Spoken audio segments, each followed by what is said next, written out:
Yo. Alright, we're in for a good one today, I'm hoping. It's been a busy week. I've uploaded 2 videos every day this week. Yeah. So go and check them out, check out all the content. I even uploaded 2 today that were from the first episode. So that there's a bunch of bits of content that I just haven't uploaded. One of them today reminded me that on the very first episode I was sending and holding to account people I know in the real world, their nastiness behavior, yeah? So I know there was people waiting straight from the jump, so hit me up in the chat, man. Let me know you're there. Let me know who's out there, who's watching. But other than that, when we first returned a couple months ago, the big story was this Katie Hopkins getting booked at a festival with rappers and all that, right? So the other day I was thinking, what happened to that? That was all crazy. The Sun newspaper was trying to report on it. It was going mad on the timeline, rare. And I was like, shit. After we got her dropped from the festival, it's like went silent. Like they just even stopped promoting it, stopped even talking about it. I'm like, yo, are they trying to like hold it down and then sneak their way back in there at the time? Or so I'm searching on Facebook, like, oh, where's the post? No post. And then suddenly I see one post, and it was like, boom, Wendy Jane interview coming this Friday. And I'm like, yo, okay, they're about to make a real comeback, right? So they're about to really talk about what's going on. So that's the first thing I'm gonna do here today, is I'm gonna watch this Wendy Jane from the Sounds Racist Festival 2024. I've got no idea what's said in it. The interview is with some people that ain't my biggest fans, or they secretly are. I'm not really gonna make much noise of that, but it is what it is, right? So I'll just get it up on the screen.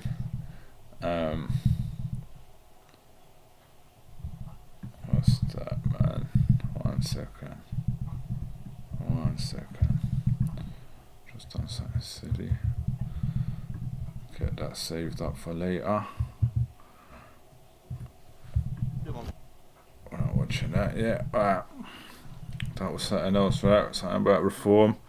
Yeah, we'll see if we get that on, man. Hit me up in the chat, man. I see people watching. Unless it's all the ops. Unless the people watching, you're all the enemies, yeah? Sound like you're all enemies today. Alright, this is obviously a 3-hour video. Obviously not watching all of it. But we're going to flick through and try and find what's relevant, right? Rise Above Live, episode 126, Sounds Beautiful Festival, yeah? Like I said, what I am calling the Sounds Racist Festival.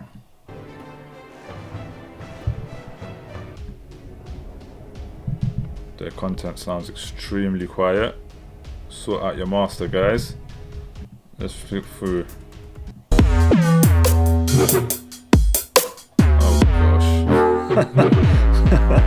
Look at the poses. Look, no taking the piss, right? Because people like to call me Ali G all the time. But tell me this don't sound like them kind of beats, and that don't sound like an Ali G soundtrack. And the two don't actually look like Ali G, like literally. This is the kind of beat Ali G would be rapping to. Like, I'm gonna get an episode up. Honestly, we're gonna get an episode up back to back. So, Flat Earth. I think Jim flick randomly and I just hear the word flat earth. So these guys are some crazy kind of conspiracy theorists who believe anything on the internet that they're kind of told to and whatever. But I'm not going to go in on them too much, man. I just want to see what Wendy Jane... Oh no, this is a section. Have we got that on the screen the whole way through? That might be the section. Right, so that might be the section she's on. I'm assuming she's going to come on later on. So let's pull up a bit and see what this is saying, because this looks like that is about the festival. Freedom, who are really, provocative, who are really pushing. We've got a lot of anger in the movement, and rightly so. So Active here. So far, we've got 144 people in our live chat and tuned in. Who have we got? Legito Records. Big shout to the Bobby Dazzler Report 108, the Armist Inquisition podcast. They're tuned in as well. Soviet Union Defector, Soviet Union Survivor. Big shout to Pamela Swan and all of our mods. Oh, allegedly Dave is tuned in. Big shout to Dave. He's also going to be appearing at Sounds Beautiful Festival. I recognise that name. Someone said, yeah, he's a wrong one. So we're going to be chatting about that very, very soon. I do need to obviously start off by saying last week we had an awesome chat with allegedly Dave. He came on the show, presented some of his new theories about the fourth dimension. Very, very interesting. And as always, you know, it was an in-depth chat. So it's always a pleasure to speak to allegedly Dave. Gosh. Bloody hell, that gosh button was loud. This is why I need Andy PG, my technician here tonight. Myself and Andy PG. We're going to be here live in the studio. We don't need to hear about all your shows, mate. That's right. Live music, free debate in a Dorset estate in Wimborne. That's right. Wendy Absolutely. Jane, tell us more about this upcoming event because everyone's quite excited about it. I've been talking about it on the show. What is Sounds Beautiful Festival? Sounds Beautiful Festival is an epic adventure. We're saying it's called a festival, but actually it's an experience. We want it to be an experience, which is why we're encouraging people to come for 4 days, and we're not really doing day tickets as such, because we want people to immerse themselves. So people have sort of been saying, why have you called it Sounds Beautiful when you've got speakers who are fighting for freedom, who are really, you know, provocative, who are really pushing, you know, we've got a lot of anger in the movement, and rightly so. So why? Hey, shout out Ryan Sanders in the chat. Yeah. Shout out King of Sting saying big up Rise Above. I've taken a few slash shots already if you missed the beginning, but I kind of said I'm not here to really take shots at Rise Above. I'm here to hear what Wendy Jane, who we know Wendy Jane's a confirmed racist. I mean, of course, Lance is a confirmed racist as well, but that's another story. But Wendy Jane is a definite racist, hates anything to do with freedom, lying completely through her teeth about wanting to do with freedom, first of all. She wants to only have freedom for white people, which is the opposite of freedom. So we want to hear what, you know, when you listen to her lie through her teeth for however long she does on this show, just out of interest.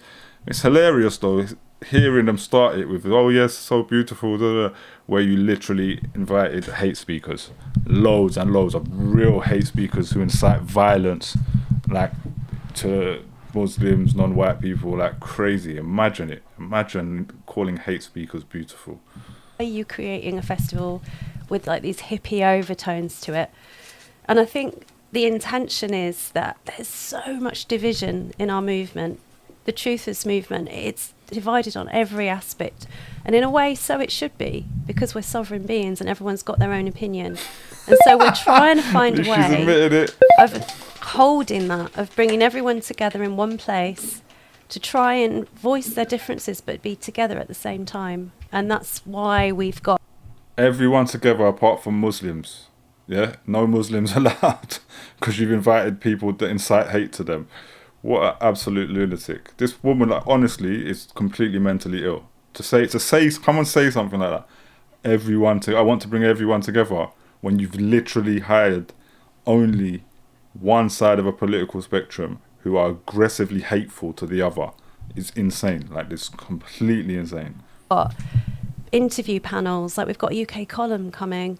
Lou Collins is going to be doing some interviews. We've got Jim Baboa who's coming, and they're going to be holding spaces for people to air those differences. We've got flat earthers and people that aren't flat earthers, you know, and I don't know many places where people manage to bring together so many people with such diverse opinions and give them a platform.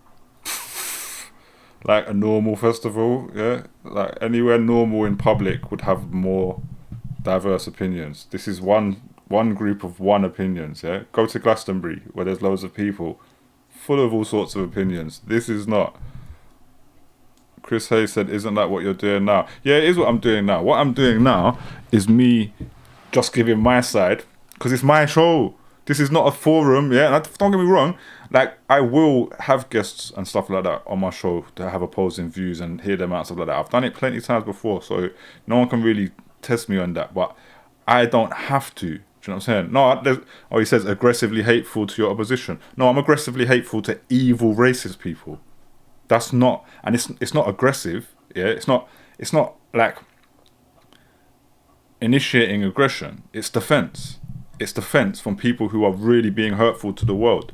So it's just defense. Yeah, it's something we need to do when people are attacking, impacting children, all of this kind of stuff, causing real division in the world. Then we have to actually stand up and say, no, I'm not having it. Like, no, and yeah, there will be aggression. There will be aggression when I'm actually coming up against aggression, especially this type of lying passive aggression. And bring them together and encourage that debate.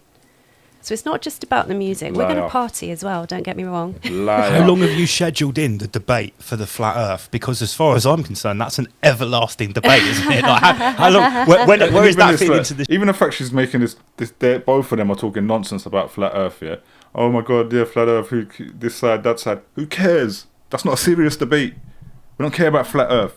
You don't want to talk about flat earth and have both sides of the debate to avoid the fact that you won't have both sides of a debate about something real. You won't have both sides of a debate about Islamophobia because you actually just want to support one side and shut out immigrants. Stop talking nonsense, man. Be honest about who you are, you nasty racists. The schedule, Wendy J. Well, it's going to be about midday-ish. We've got 4 different speakers. Obviously, we've got Allegedly Dave. We've got Mark Devlin, who's going to be doing a talk on the music industry. Clowns. But main guy, Dave Weiss. Do you say Weiss or Weiss? I don't know. Weiss, the wise man. Yeah. He's got about an hour and a half. And then Ian Leahy's got about another hour and a half. But they've actually got a stall as well, haven't they? They have, they've yeah. actually got like a massive stall. Or is it not posted? I'm just going to make it more directional. Okay. That's much better. Is that better? Yes. Can you hear me now? No, it's not much better at so all. he's actually got Dave Wise and Ian have got a big marquee. So although they're going to be doing their speech, they've also got their marquee there as well. So you can pop in there, have a conversation. King of Sting. And get as much information out of them as possible. Hello. Oh, you're Oh, on. hello. He's on. You get to say it all again now. Sorry, Steve. Can you rewind, pull up, and do that again? I was wondering why you were so quiet, mate. I hope your audience is good at lip reading. My Yeah. apologies. Okay, so rewind. So they've actually got a big marquee where you can actually go off and go and speak to them individually. You can go and ask them as many questions as possible. I think they're going to be doing a load. I'm going to have to just skip through some of it because obviously this is going to be mad boring for ages. And I guarantee you, I'm pretty confident these guys are not going to address the controversy of what's happened around the festival. They're going to try and avoid the fact that they've been called out across the board by all of the locals. Yeah, it's only a tiny little percentage of racist people who are still involved in this in any way. Everyone's called them out and said this is disgusting what they were doing with this festival. Yeah, for anyone who thinks I'm just going mental at some nice, happy, hippie festival, this festival was released with a lineup of hate speakers and they were held accountable and had to drop a couple of them, but there's still more. Anyway, I'm going to flip through and see if they actually say anything interesting. Ryan Sanders said they do. I saw it. I'm not sure. I'm going off here saying a lot of stuff, so remind me what I said that you saw. Stuff in their marquee as well as doing their. I was invited onto Clive de Cole's show when I was talking about the Soviet Union a lot and the test and all that. He's a very, very knowledgeable guy. He is. 1 second. This thing's frozen. Give me a sec.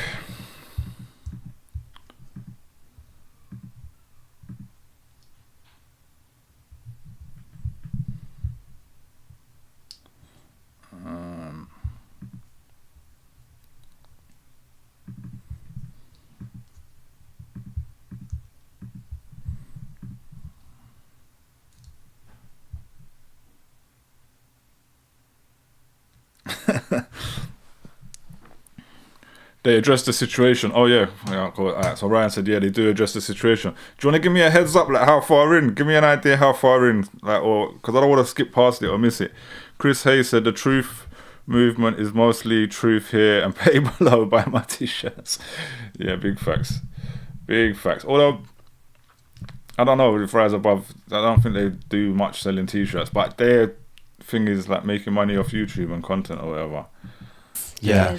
And obviously this festival is just trying to make money. They're just booking Katie Hopkins, and like me and Tara have been saying for ages, they should have just went all the way. Just do a right-wing hate festival. Yeah, no one would like. Yeah, we might call you out for it, but it wouldn't be the same drama. Just do your thing. Ryan's saying it's not too long, so He's really calm as well when he talks. Let's He's, get to he's that. quite a Oh, nice bloke.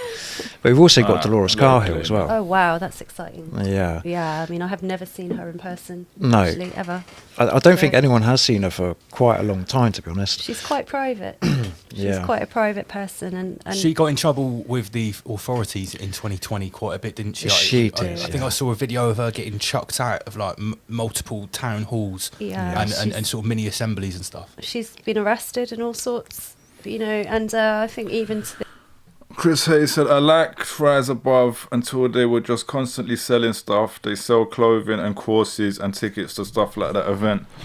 Yeah, they did their own festival and stuff before, but I thought they haven't done something like that. I mean, I was told they actually had a beef with these lot and they weren't really kind of eye to eye, so it was a bit weird they were doing the festival. But it seems because they're not doing their own festival currently, they're doing this one, I don't know. But, so what do you mean they sell courses? What, they sell like online courses that like rip you off for your money? Anyone who sells online courses is literally a crook. That's disgusting. this day, as far as I can gather, she finds it really. She can't. Yes, Sam Gregory in the building, man. We're finally addressing Rise Above and the racist woman, Wendy. What's her name? Wendy Jane. Can't really host her own website. The fees that she has to pay to do that are extortionate.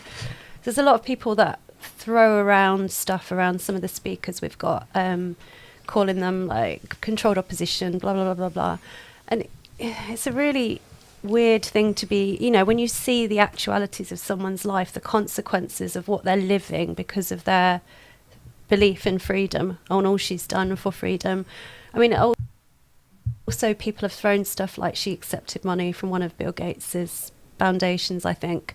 But then she... Oh, but I get accused of by these lot randomly with no connection to me. Yeah, let's see how these lot move around it when it suits them. used that money to prove that the PCR test was useless. Oh, careful! I Yeah. just need to let everyone know that if you ever need to get any proper advice about any testing, that go to the World Health Organization. Oh yeah. No, obviously I've been. It's not funny. Yeah, Chris Hayes said, plus they have any Muppet gatekeeper on for more clout. Grifter Central. Yeah, the whole thing's grifted out. King of Sting said 9 peasants watching. Is that including you, bro? And Chris said, but I like Lance and his stuff, but RA is going mad. But Lance is RA, bro.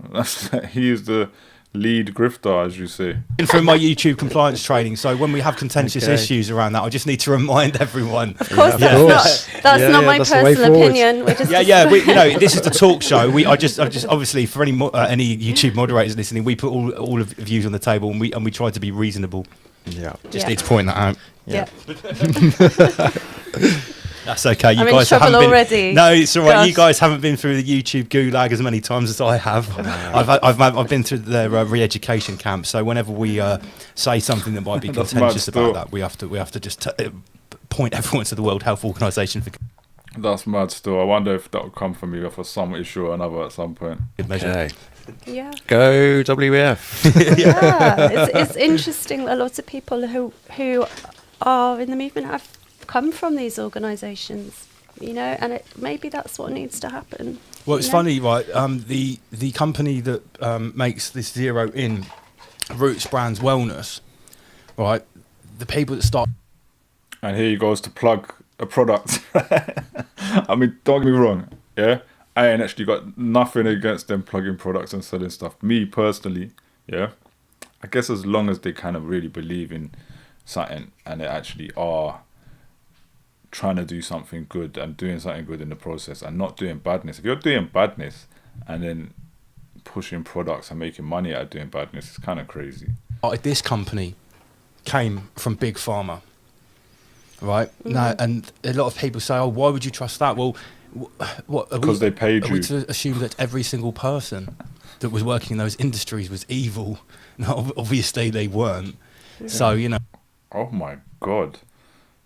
These guys literally spent the entire 2 years telling me that everybody of any company that's touched me or anything has been evil. Literally every person in the BBC is evil. Literally every person in some random youth training company I've never heard of is evil. And now he's willing to say this from Big Pharma.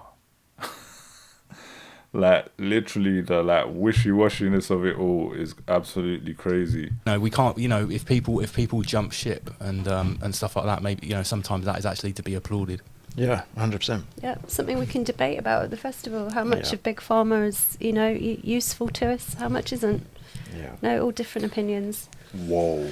All welcome. Wow. So debate, healing. What else is on the menu at Sounds Beautiful Festival? Comedy. Oh yeah. Racism. Everyone needs a laugh afterwards as well, don't they? 100%. Racist comedy. We've actually got Steve Hughes. Yay. Oh, that's Oh, a new addition shit. to the lineup, It right? is, yeah. Yeah, so he's coming back from Australia. Oh shit. I also got to check at the end of this because one of the people that replaced Katie Hopkins, or one of the names, they might have already been there, I've been told actually is a comedian who's pretty racist and all that. We're gonna have to look up their comedy afterwards. He's actually only going to be doing our festival as well. So Steve Hughes is coming on.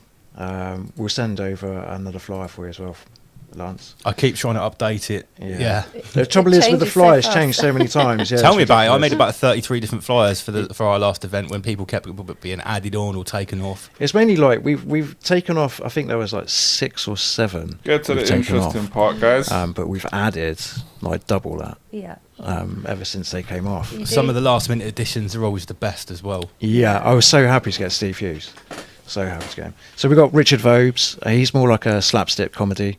But obviously this is... everyone loves Richard Vogt. Yeah. But don't forget, this is a family event as well. So we want to have something for everyone. guy's And having Richard a laugh. Vobes is like a 1960s, 70s sort of slapstick comedy, which is, I mean, it's like a family environment with him, isn't it? Yeah. Everyone's going to be catered for. So Yeah. Yeah. we've spoke about, we've covered comedy. Mm-hmm. Free speech is an important aspect of the event, and you've said there's going to be debates, speakers, a chance to hold space with some of these researchers and authors as well, which sounds really good. Yeah. What about Hold up, mate. King of Sting said, Nova surprised that people can have different opinions on different subjects and still get on. Mental. How would that be mental? When all of you lot, you, Chris, not all of you, but maybe just you two, have come to me and started watching my stuff through Terror, who is one of my close friends who has completely different opinions to me. And I still, he's still my mate. We're still cool. We're talking private about this stuff all the time. I take the piss out of him for his views. He takes the piss out of me for my views. And it's fine. the music? 100%. And actually, how many of these lot can you say that about? Can you say that any of these lot would have a friend who's got different views to them, who's anti-racism, or who's even supports Black Lives Matter or something? Yeah? Would any of them be okay with that? No, they wouldn't. Yeah, because their bigotry would not allow it. Can't wait for it. Oh, we've got such different varieties, haven't we? Yeah. I mean, you've got your usual, Freedom Festival stalwart members. We've got Victorious, who I saw at Jam for Freedom, just awesome. Racist from absolutely Brighton. awesome, really good at getting the crowd going. We've got Ramis, who I admire really wholly for what he's done over the past not few even years. start I on believe him. he's just got back from Jamaica, doing wonderful things out there. His energy on stage is something to behold. It's really, really worth watching. We've got the good old Daz Band. They get everywhere, Sting said, and yeah, they would. No, obviously they they're wouldn't, holding their bro. own They would festivals not. this year, and so it's been really nice to collaborate with them. And I think most excitingly, Slipmat on the decks, haven't we? Yeah. Pussy On or Friday slip night back. after, not forgetting Rise Above. Yeah, exactly. yeah. I was just about to say, don't forget Rise Above. Well, Watch how they don't correct shout me out if I'm Ryan wrong. Sanders. We're bro. actually The only important one is Ryan Sanders. Big up Ryan Sanders. going to be the set before Slipmat You Yeah. are. on the Friday night, and I need to point out to everyone, this is not going to be like a 20-minute PA or anything like that. Our Skies have booked it. Am I right? We've got a 2-hour set. Yeah, you got Okay. a 2-hour set. So what that means is when we get a 2-hour set, and I bring the whole crew, and we've got, I think 4 or 5 DJs, myself, MC Man. Get Baz on the stage, Stop violating your boy. Get Baz up there. He's a better rapper than all of you. Guys, you can expect like a full festival set, multi-genre. Obviously, all original lyrics from myself and Manic, and with 4 or 5 DJs there and two MCs, I feel like we can do a lot more than what we do in the studio on a Friday night in the podcast studio. So we're really, really excited. I think it's completely different as well when you do it in front of people, and when These you've got man a rap in crowd the going as studio. well. It's one thing doing it in a studio and seeing all the comments flying up on the screen, but actually doing it in front of live people is a completely different atmosphere. Yeah, Completely the different feeling. last time I emceed music on a stage, I think was 2022. Was at Bournemouth Sevens Festival actually, where I've been emceeing for a number of years. Obviously, they didn't have one in 2020 or 2021, but when we went back in 2022, they had all the restrictions and stuff. Oh dear. And they were saying that what people had to put in them or wear on their face or do whatever to get in. Now, I was really in two minds whether I should go back and perform there. So what we decided to do was go and make a statement, and we started a new clothing label called Everything Exempt. Just like, because obviously we read the small print at the festival, and it says, you've got to do all these things unless you show your exemption. And the law in the UK is you can even have a T-shirt with exempt written on it. So we just made that, and we obviously on stage wearing them and letting everyone know that they didn't have to do those things to satisfy the Soviet Union to party. Well, that was the last time I got booked there. Yeah, so that was the last. Respect, that was the last mainstream Respect. commercial festival or music event that was still booking me. But as long as you had like an influence on at least one person. Well, we let everybody know. Exactly. Don't worry. Yeah. I was told we were a bit too controversial and political for their event. Oh well. You know you're doing something when you get a reaction. You know Yeah. you know you're doing something right. Absolutely. Who else have we got on there? I'm just looking at the lineup. We've got here. Technique. Have you heard of Technique? I've heard of him, Rap but I artist? haven't actually heard his material yet. Oh, it's really good, really good. He's done quite a lot of work with Ramis as well. And he did one. What's that famous clothing brand? Oh gosh, Balenciaga. Balenciaga. Yeah. So I think it's him and Ramis outside Balenciaga on the music video, and they're just like ripping out of Balenciaga right outside the shop. Oh wow. Yeah, it's brilliant. Yeah, going for it. And then obviously we've got your man as well, who you've got some CDs I saw behind. Oh, none other than Mr. Ryan Sanders. Oh yeah. Mr. Ryan Sanders himself. Yeah, anyone that purchases any merch tonight will get a free Ryan Sanders CD. I've still got a stack of them over there left over from our Equinox event. I might pinch one myself. Too. Yeah, they're free. You can take one of those. That's on the house. He's just released a single, I do believe. It's pretty good. Yeah, I think he's got he's quite a lot actually- of work going on at the I think moment. he's released an EP or at least Yeah. a collection there of you go. songs Yeah, because I know check he's that out. just dropped at least 3 videos because I've been playing on the show the last couple of weeks. It was really cool actually. For the first time, Ryan's video got watched by one of those people that reviews the music video and Yeah, reacts yeah. to it. Yeah, I showed Yeah. Wendy the other day. Yeah. And that guy's analysis, I actually really digged it. It wasn't just like fat lyrics. He was actually like proper breaking it down and really looking at like Go on. the contextual sort of structure behind Ryan's work and everything. Yeah. I thought that's really really cool that he's got someone already looking at his material and giving it that sort of like critical analysis that it deserves. Yeah. Yeah, and at the same time, he even said that I can't judge him just on one. Yeah, shout out Mimi in the chat. She said more pedo stuff Balenciaga. I was about to go mad and start shouting that out, but obviously they was doing a video against Balenciaga, so we allowed him for being on side that time. But then that's the same guy who went like chilling outside schools and filming school children without their permission or parents' permission. So it's all a bit in between, right? I'll judge him on. I need to listen to a few more of his tracks. And normally, when people do reviews, they're like, "Oh, this is banging, this is amazing." But this guy's like, he seems quite honest with what he says. Yes, very. No sort of hype or no hyping everything up. He was very honest and straightforward. Yeah, but I mean, with the music that he does with the frequencies, I think that's really good. That's something I like Steve that also stuff. does, yeah. Yeah. Steve's a DJ. He'll be playing DJ I am. I am. Okay, what kind of music do you play, Steve? So I get. So what he's talking about there with the frequencies, if Ryan's still there, he'd have to explain it to me properly, but Ryan makes his music to a certain frequency. Like I say, he'd have to explain the reasons, because the frequency we usually export music with isn't really good for whatever reason. But I remember when I was arguing with this Wendy Jane woman, she tried to gas that up to me like, we are doing amazing things, like playing music at the frequency, you're trying to gas it to me. I was thinking, yeah, I heard Ryan saying that before, man. You know what I'm saying? That's the one person on the lineup that I'm cool with. From melodic house all the way up. I mean, I can go all the way up to drum and bass. Anything with a beat, I can play. Okay. But my main thing really is raising people up. So I like to start off with the melodic house sort of stuff, and then progress all the way up. But at the same time, I pick tunes within certain keys, so you can actually raise people's. So you can go from. I've been letting this play for a hot minute because my sidecar crashed again, and let me do something to try and ease that up. To be honest, because when it's crashed, I can't flick forward, so I want to sort that out right now.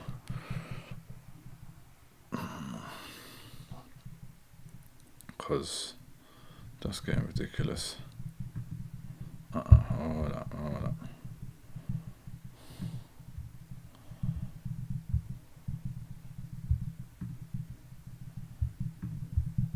Just gonna delete something over here. Empty that. Because I can't sit here listening to them talk about this festival any longer, man. Address your madness.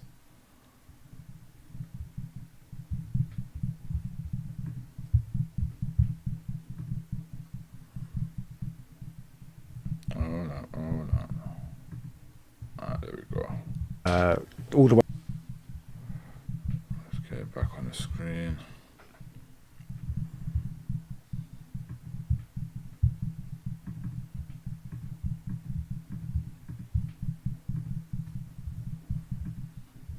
Way up through the chakras, so you can end up on your crown chakra, just from certain keys.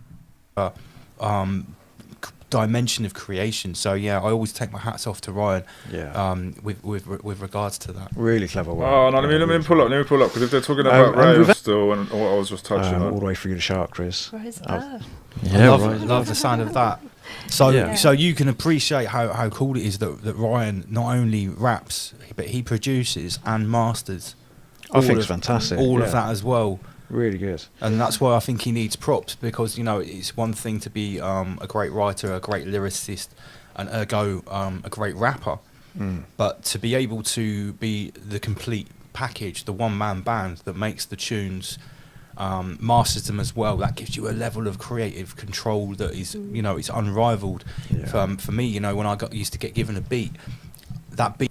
Big up Ryan Sanders though. We said this before, but me and Ryan went to uni together. So the mixing and mastering, we learnt that side by side, you know what I'm saying? And we done a song together back then and all that. That's why no matter what's going on here and all that, I always give him a chance and give him my time. But Bad Slave in the comments, Wendy Jane has some very inflammatory views from what I saw in her Facebook comments.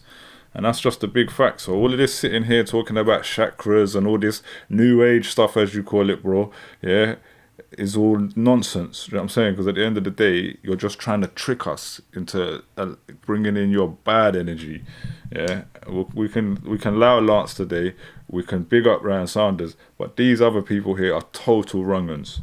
Beat would influence me to write my lyrics more often than not. But if I was creating the beat itself with myself in mind, that's a whole extra dimension of creation. So yeah, I always take my hats off to Ryan. Yeah. With regards to that. Really clever work. Yeah, really clever. And we've actually, talking about Ryan and everyone else like that, we're doing a rap cipher as well on the Sunday. So this is with all the artists, but at the same time it's This is my problem. I'm doing a rap cipher. Listen to the state of him saying that. Yeah? When you're doing a racist hate festival, don't include rap in it. Yeah? Even if you have the one rap thing here and there. Now you're going to talk about you're doing a rap cipher. Madness. Bad Slave said anyone who falls for any of that healing talk is a total idiot. Yeah, including your boy Lance here. Yeah? But then again, we established earlier in the comments from Chris Hayes that he's a grifter. So he doesn't actually care. He's just here playing along to get his check. Yeah? King of Sting said the NHS one. The NHS what? giving the crowd the opportunity. If anyone's coming to the festival on Sunday, you can actually jump up on stage with the artists and get involved by doing a rap cypher. They said You can hip-hop get involved by cypher as doing a well. rap cypher. Hip-hop rap. Stroke rap. That's it, yeah. Hip So hop what we're rap. trying to do is Wait, we're what trying to did- get what did they say? and everyone else like that. We're doing a rap cypher What did he say? as well on the Sunday.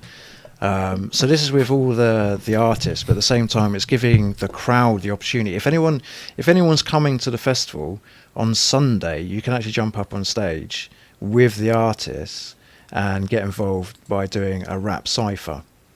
They said hip-hop cypher as well. Hip-hop rap. Stroke rap. That's it, yeah. Hip hop So cypher what we're trying as to do is well. we're trying to get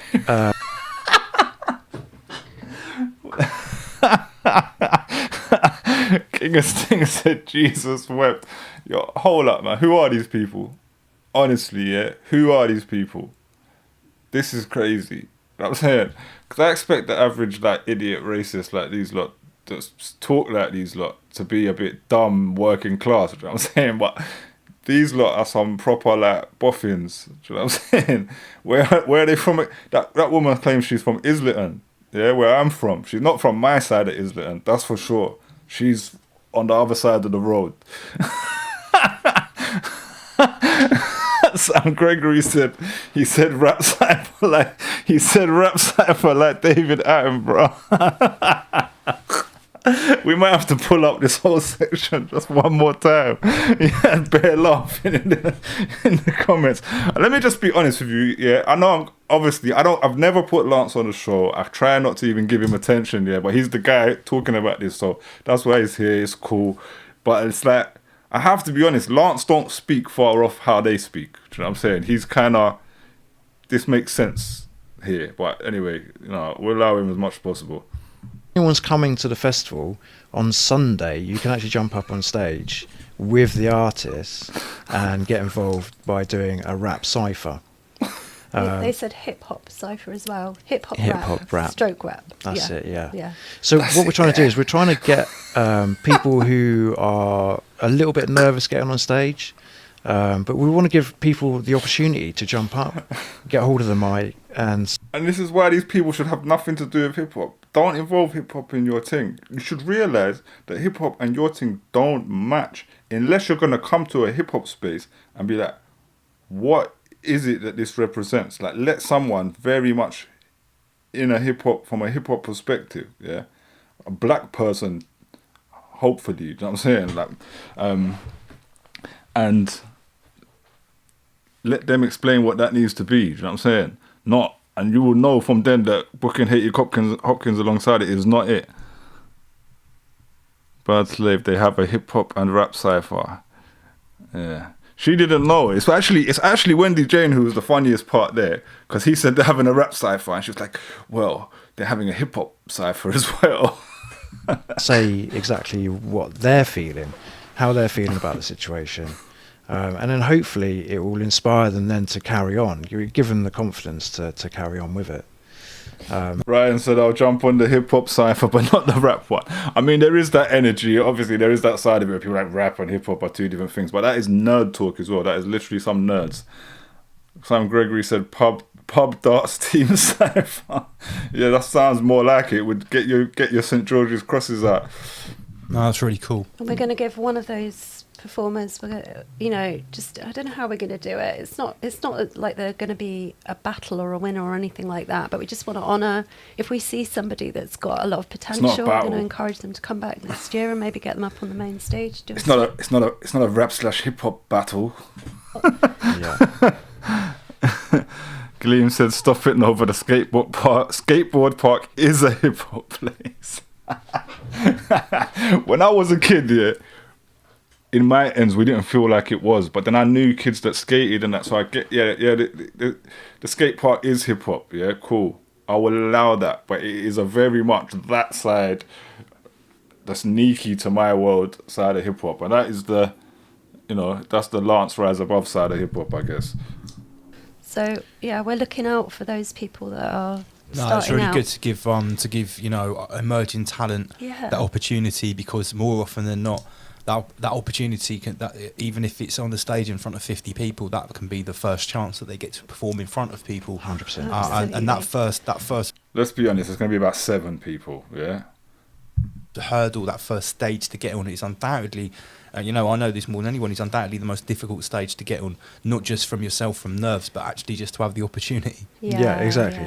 It's this whole thing is this whole.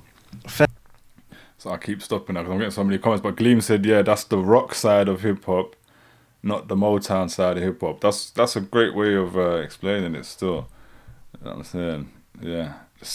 The skating thing is kind of like in the rock / hip hop world. Festival is an opportunity. It's an opportunity to meet people. I mean, Dave Wise is coming over from America. He's not going to be coming over again for quite some time, and it's his only festival he's going to do.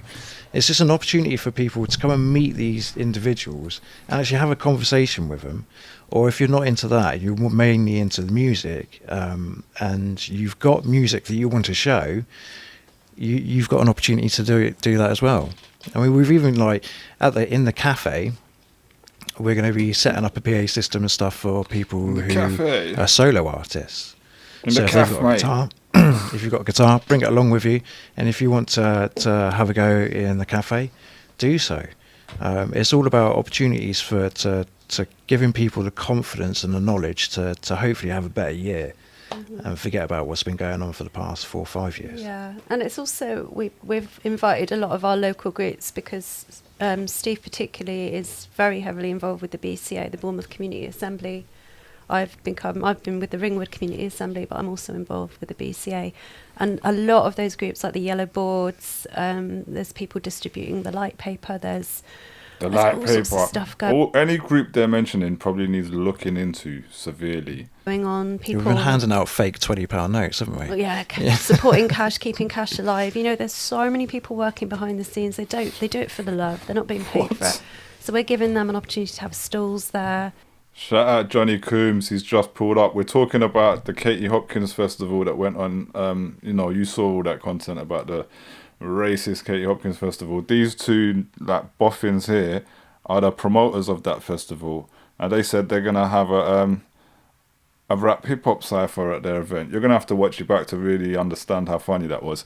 Bad Slave said the Light newspaper, 100 red flags. Cleem said, surely we can call it CAF in dedication to CAF when she owned one in EastEnders.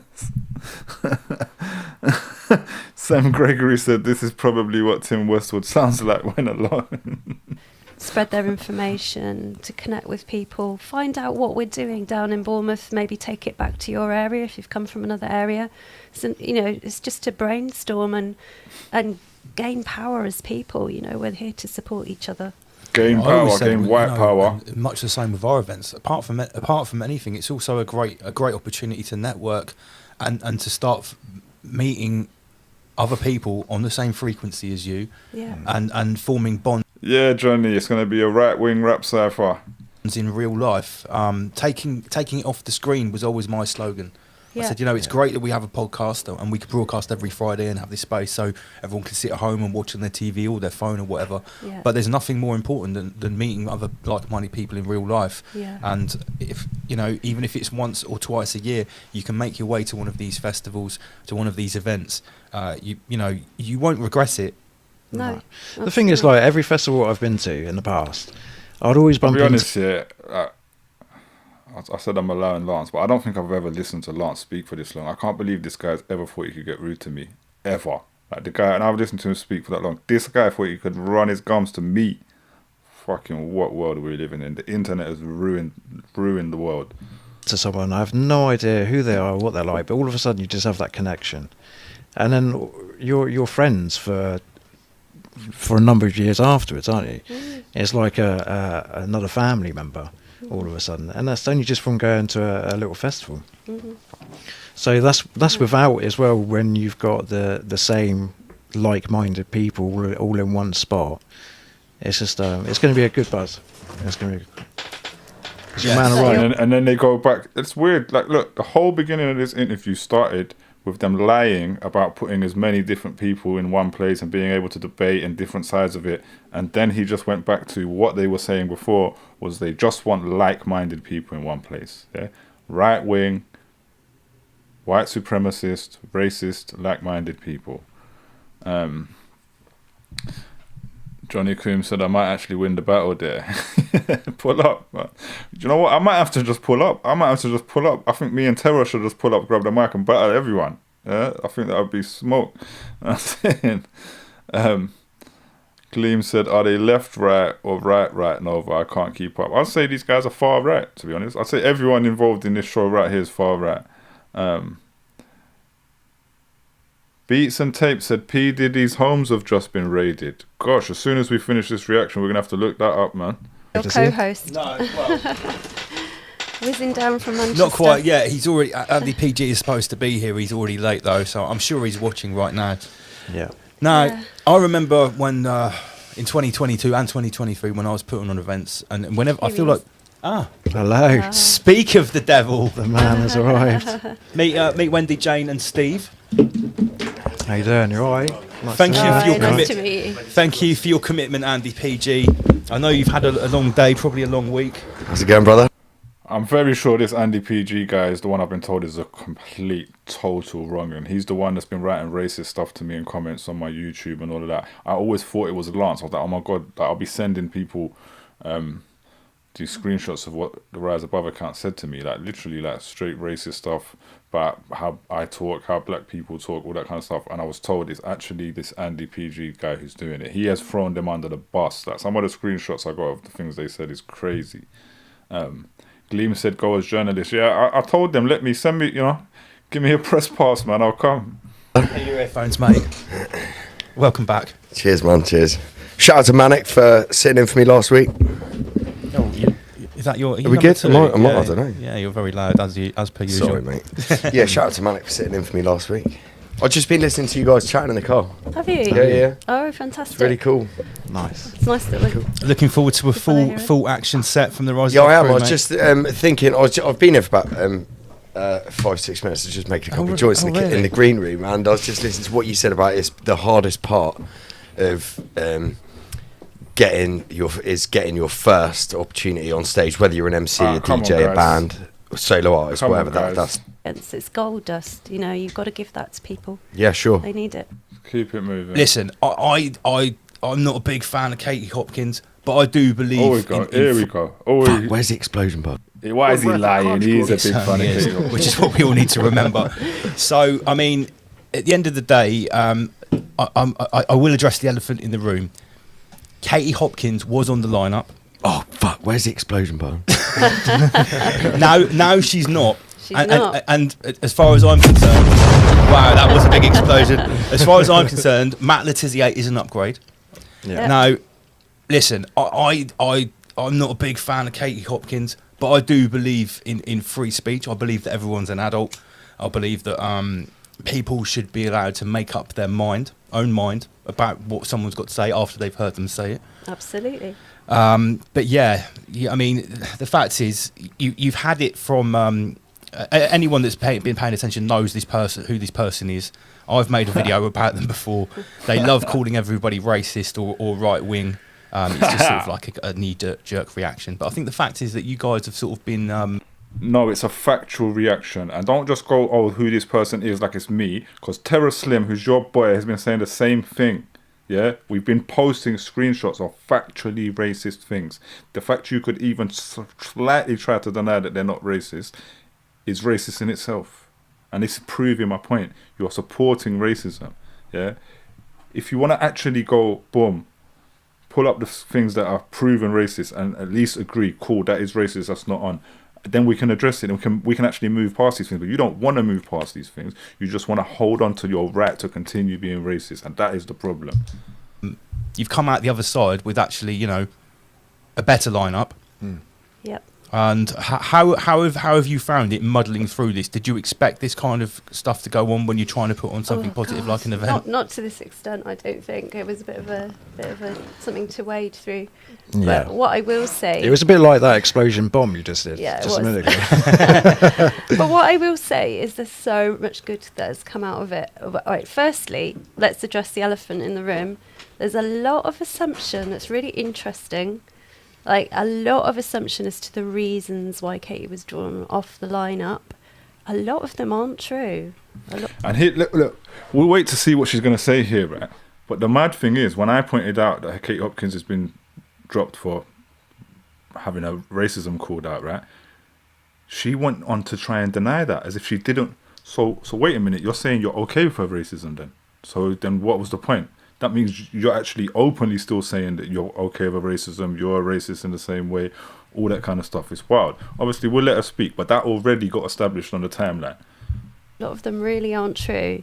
And we actually can't talk legally, not from anything that we've put in motion, but we actually can't legally talk about the real reasons that Katie was withdrawn from the lineup. But they certainly weren't. It wasn't all to do with this not respecting free speech. Let's put it that way. Alright, I'm gonna have to do something. I don't know if Ryan Sanders is still there or whatever, but like I've seen emails from her, yeah, saying why she was dropping her. We've seen this racism. Oh, we never saw this before, yeah. So I know that's why she was dropped, and I can prove that. So let's not try all of that. But what's the weird, like I said, is that you would even want to actually pull away and go, it's not because of her racism that she was blocked. And the reason is, right, is because of the backlash from the racist free speech side, who are going, oh my God, you blocked her free speech. They're trying to pander now to the racist people by saying, oh, that's not quite the reason. But you already sent that email to everyone on your lineup, so I don't know what you're talking about. They already all know. Way. So it's really interesting that people have latched onto that and assumed that we're somehow denying someone a voice. Absolutely. I was put in a position personally where I had to defend Katie, or I was put. I had to be the judge of her for everybody else, and I actually really refused to do that. If you look at anything that I've said in public around the whole situation, I've said I am not Katie Hopkins. It's not for me to judge her. Many people like her, many people don't like her. Yeah, she's actually very popular, but, despite Obviously. what some people say. Whatever she said, Obviously. I'll defend her right to say it. But Racism is way logistics-wise, of having someone like Katie Hopkins at a festival, if you look at her trajectory from the past year or two, you'll find that we're not the only people that have pulled her from a lineup. And Oh no. there's a reason. That's all I'm going to say. There's a reason. And it's not necessarily... Yeah, I mean, the artists had something to say about it. Some of the artists had something to say about it. And we had to take that into consideration. But that was not the final decider, let me tell you. I think Apart from the fact that the artist held you accountable, you sent out an email to all the artists to ask them what they think of it the next day, and then you did it the next day. So let's not pretend some imaginary other thing happened. There might have been another thing going on that you was probably okay with. You was okay with it until the artist stuck it on you. People are such liars, man. Never ever trust anyone like this. Never. Anyone who like aligns with this kind of far right political ideology and people cannot be trusted. They're all liars. Katie Hopkins a liar. All of these people are frauds.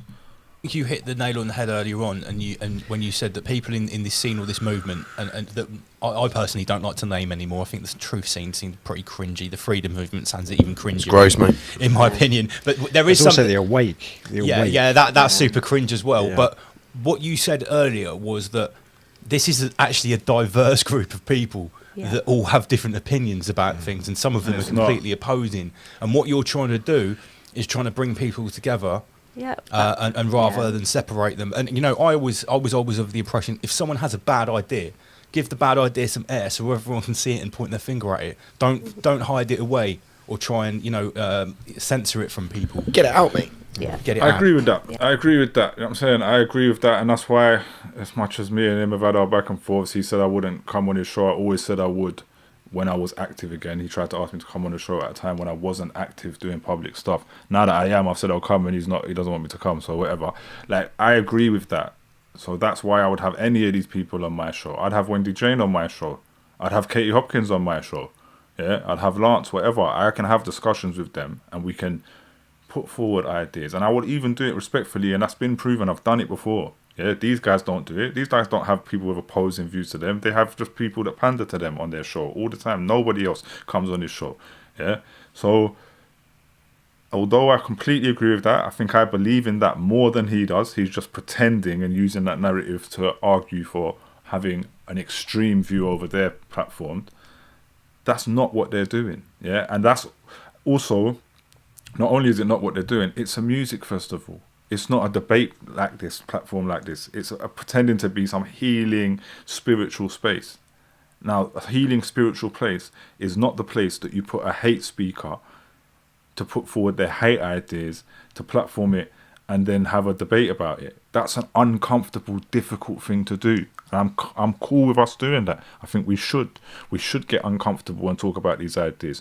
You should get uncomfortable and listen to my ideas. I should get uncomfortable and listen to your ideas, but not at this festival and not in a hip hop space. Yeah, we could have these people even come and speak in a hip hop space if we're gonna show the counter and actually have a challenge, not just giving them a platform to headline a hip hop space. It's insane.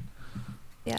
Whip that bad boy out. So I'm just going to ask, whenever anyone puts on an event and people are thinking about going, they've always got niggling questions and they don't know if it's for them. So I'm going to fire some quick fire questions over at you, Wendy, Jane and Steve, about the event. Okay. So the dates are 27th to the 30th of June. It's a full weekend of camping, right? Yep. Alright, I'm not going to listen to the rest of that. If there's actually, I probably will watch the rest of this in my own time. And if there's anything that's relevant to the show, interesting, then I may come and get the clips and bring it next time, right? So I'm not going to sit here and promote their festival anymore. This took up the whole first hour of the show. I've got loads of other stuff I want to get to. So, yeah, fuck them lot. That didn't prove anything. Came here and lied.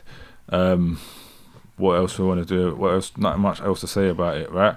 And she did clearly show, like, after all of that, for anyone who thinks I'm nuts here, after all of that talk about bringing people together and being about freedom and all of this pretending to be beautiful and loving hippie space, she then went on and defended Katie Hopkins. So for anyone watching, you know who Katie Hopkins is. You know Katie Hopkins is a hate speaker, unless you're one as well and you're a racist. Everybody else normal. Every normal person knows she's a hate speaker. So how can any of all the mad things she said align with having hated Katie Hopkins at her show? It just can't. Absolutely madness. I've got some messages going on here. What's the Wendy Jane thing saying? Anyway, alright. So I want to quickly just search. I'm just going to quickly search over here about what this Diddy thing is. Someone just said some madness about Diddy. If there's some news happened right now, then let's get it straight up, right? What the hell is that, man? I just clicked on something completely.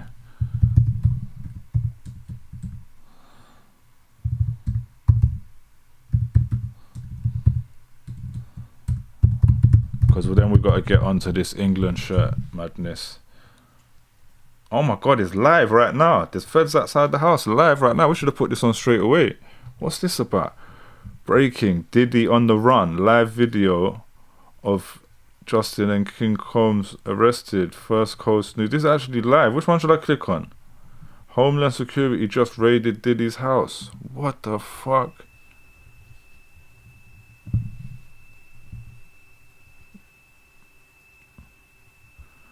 Federal agents are on site at Sean Diddy Combs' homes in Miami and Los Angeles. This live feed shows his home in Miami. Whoa. That's wild, boy. I wonder what kind of charges we're dealing with here. Obviously, we've seen so many different things come out.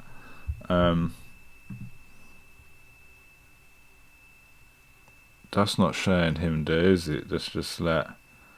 That's just police standing around there looking for him, right? There's no sound on this. Let's go to the next one.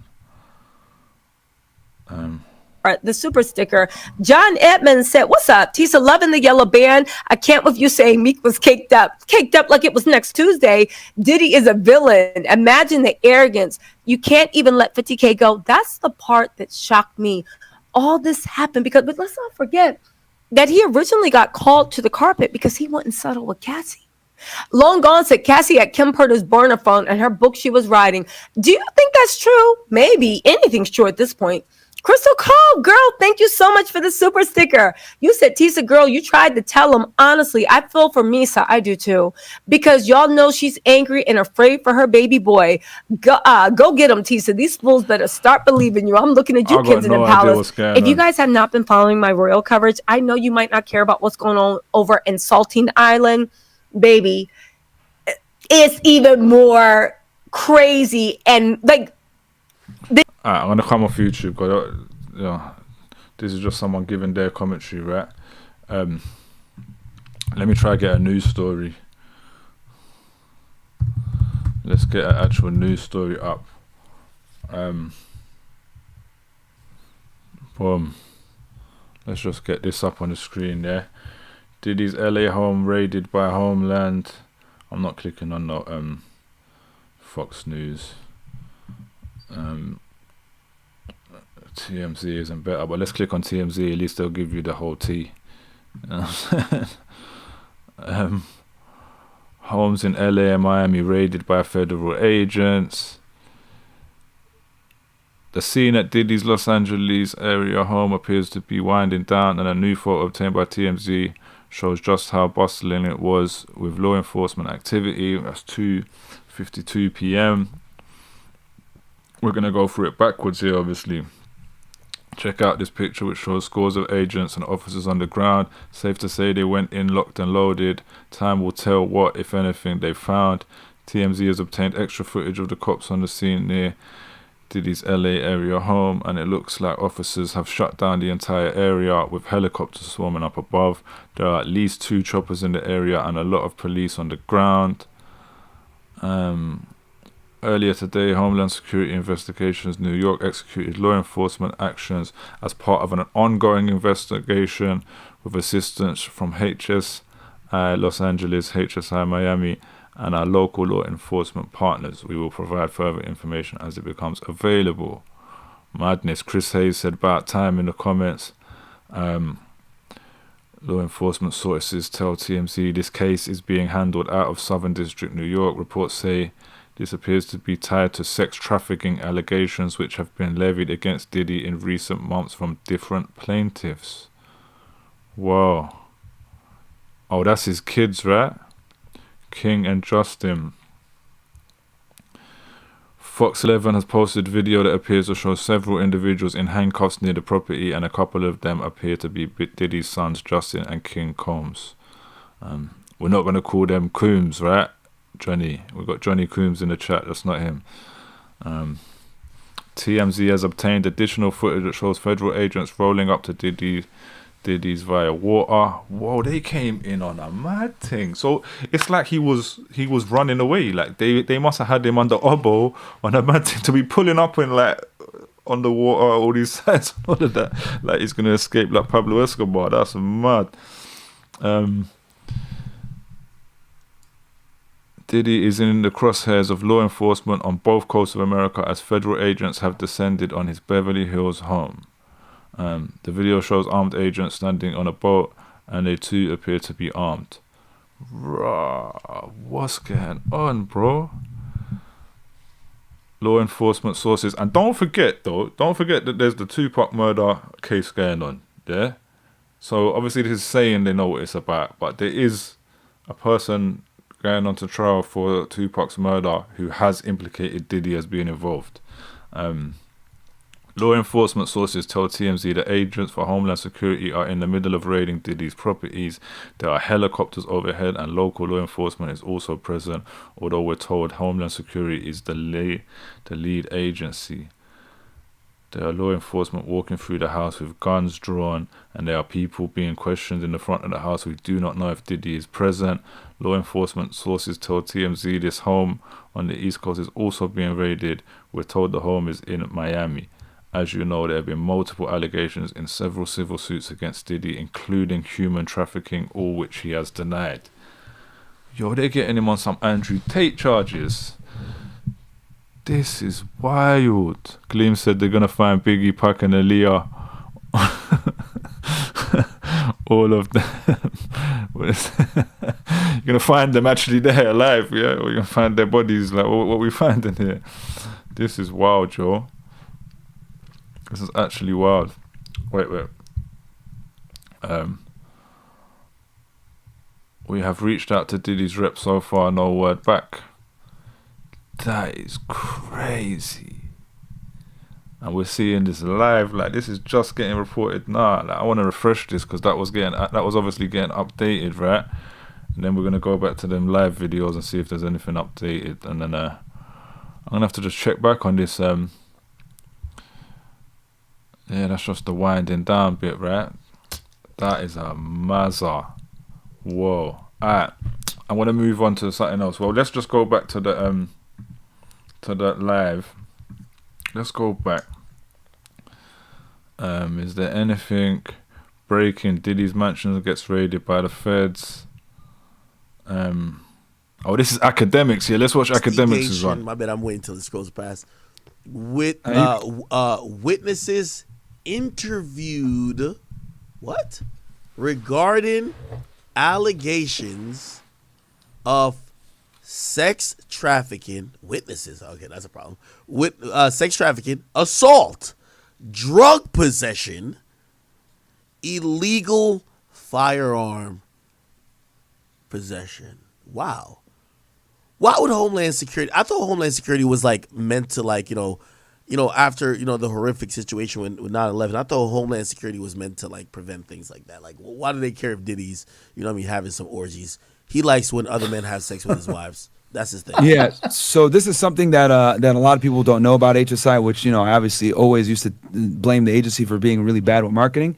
Human trafficking is actually like an HSI-led crime. I know people say, oh, the FBI does it too, blah, blah. Yeah, they do. But I would say more than the HSI does it more often and are better at it. And the reason why a lot of times is because they could do human trafficking domestically with like U.S. citizens. Oh, they got that Myron idiot on because he used to work for these. Like, he's police, isn't it? As you see right now. And they can also do human trafficking with foreign nationals because the FBI doesn't really have the capability of doing investigations on foreign nationals on cases that also involve immigration. Like, yeah, they have immigration authority, but they don't have the ability to really deal with it, right? Because they don't have access to A files, immigration databases, a bunch of government jargon that I won't get into now. But this is crazy. The point is that the Bureau definitely, HSI definitely does human trafficking. They're the ones that actually prosecuted R. Kelly for it. So it's just something that they do that no one knows. Hey, let me ask you a question. So I've been honestly trolling with like, Young Miami, and I'm like, whatever. But clearly, she's also spoken about certain sexual encounters and mentioned other women who actually accused Diddy of certain sexual, crimes. But she's like, hey, Diddy I could have had Diddy have you do this and third.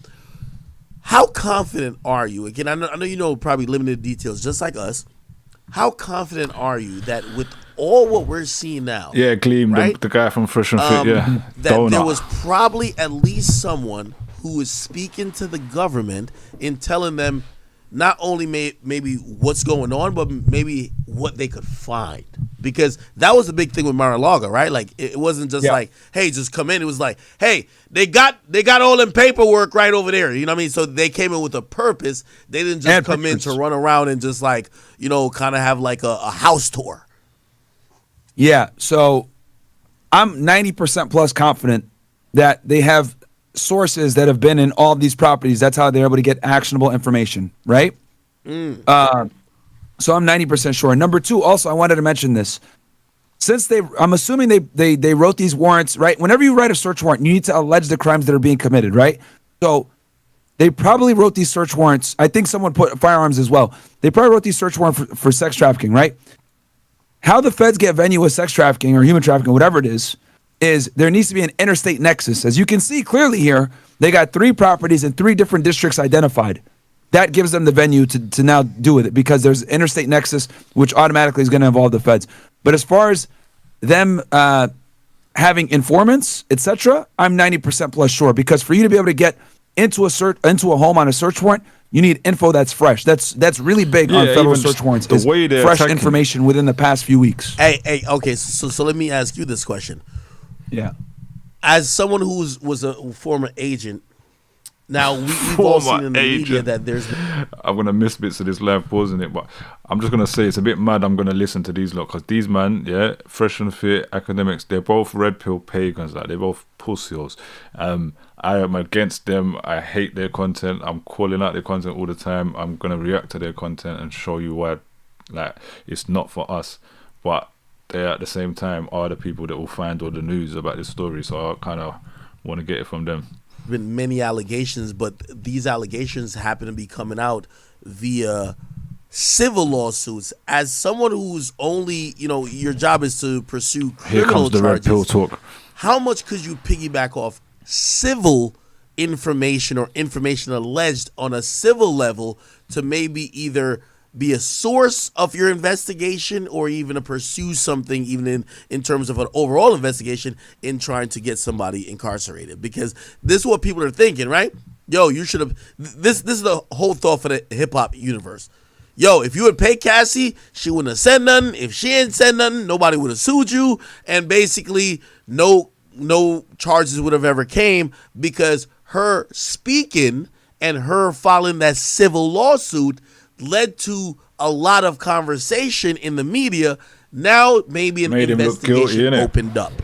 So how much do you guys weigh civil, lawsuits or, allegations of that sort? Well, I mean, I'll tell you this. I'm 100% certain that they talked to Cassie. 100% certain that they probably went ahead, interviewed her, asked her what her experience was like, blah, blah, blah. Why would you say 100%? Why would you say 100%?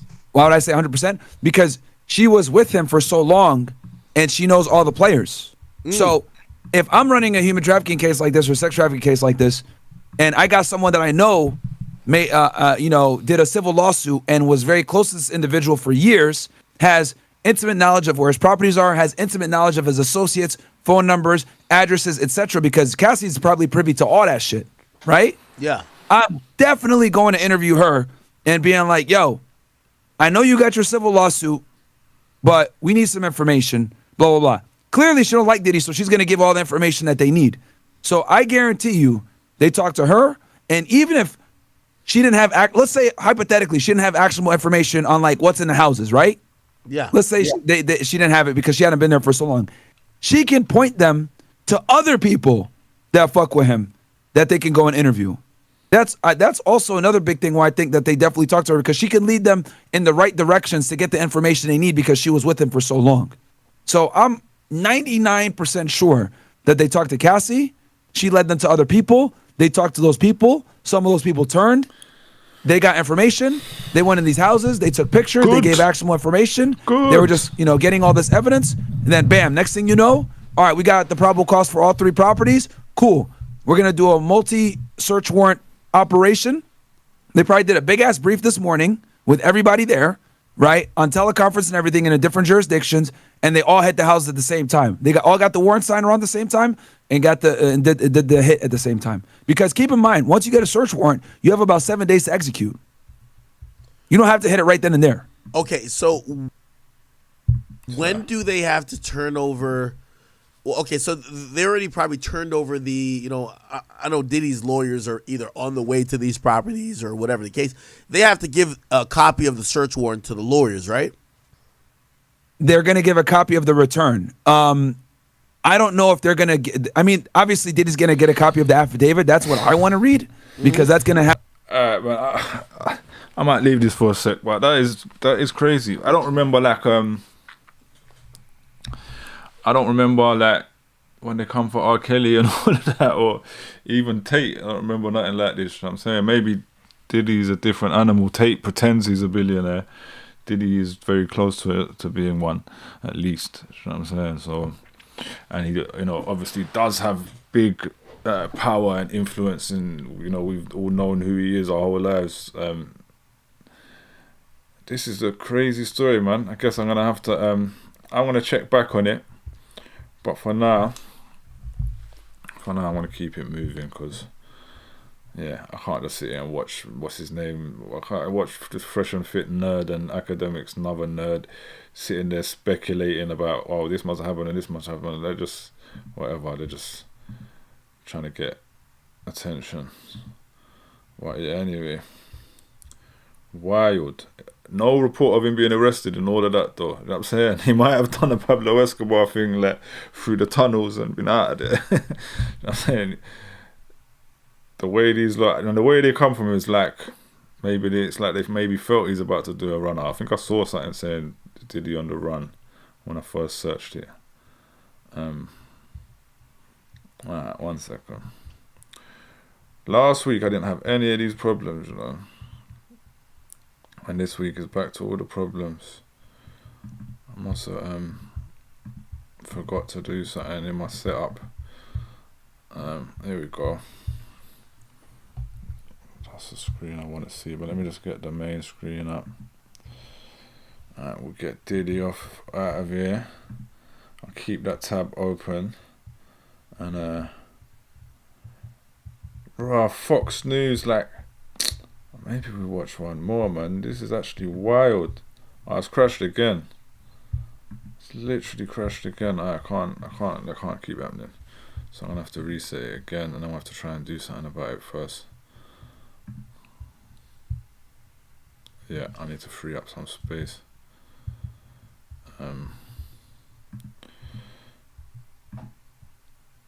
Free up some RAM.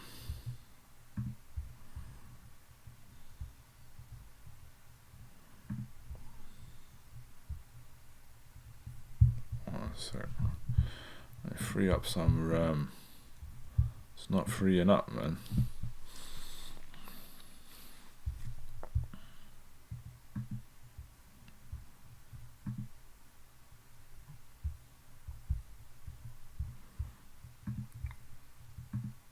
Don't let my whole thing crash again.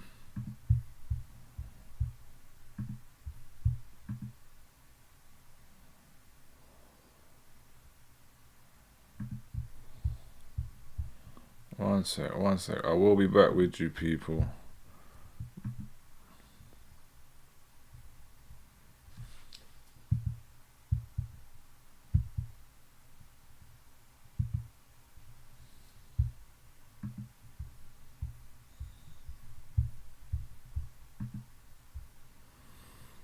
My computer is having a bit of a madness.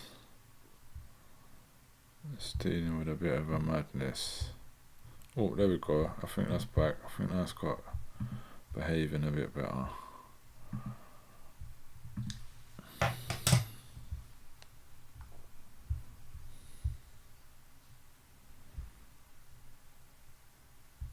Alright, cool. We're back onto that page.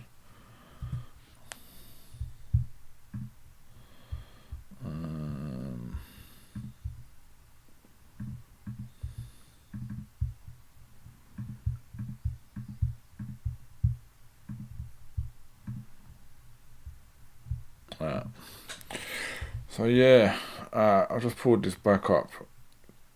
Diddy's home in LA raided. Just a bunch of people going live, I guess, doing their. Don't really want to click on Fox News, but it seems like they got the real scoop on it.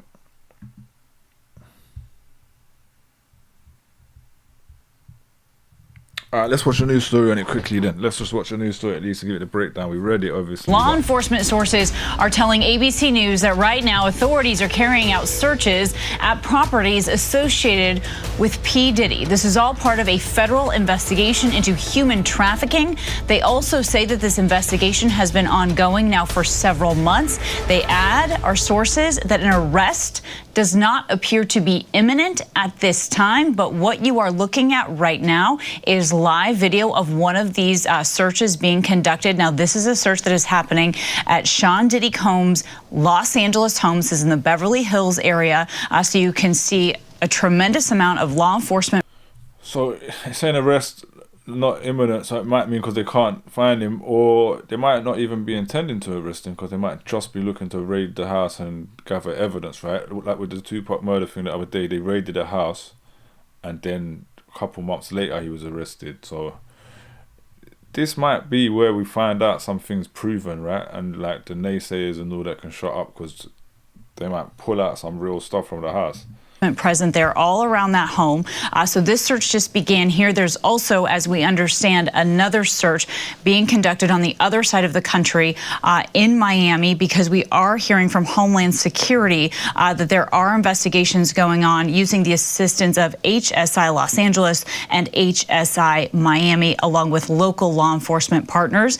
We do understand that they will provide us with updates as possible. But this goes into multiple allegations against Sean Diddy Combs over the years. There's been several civil suits against him as well, including human trafficking, all of which he has denied as this has been ongoing. But again, clearly an escalation that we are seeing play out live right now in Los Angeles. I want to bring in our ABC News contributor and trial attorney, Brian Buckmeyer, who I know, Brian, you have been following this case for many months, and you bring it up to me all the time. And now I wouldn't call this the culmination. In fact, probably this is just the beginning, right? So what do you make of the fact that they've decided to carry out these two searches simultaneously and on other sides of the country here? So, Kayla, you're right. I've been talking to this about this for too long. But what does it get you? What does a person need to have the ability to search a home? Probable cause. So what I'm doing is I'm looking backwards. How could a judge grant the ability to search these two homes, and why would you do it simultaneously?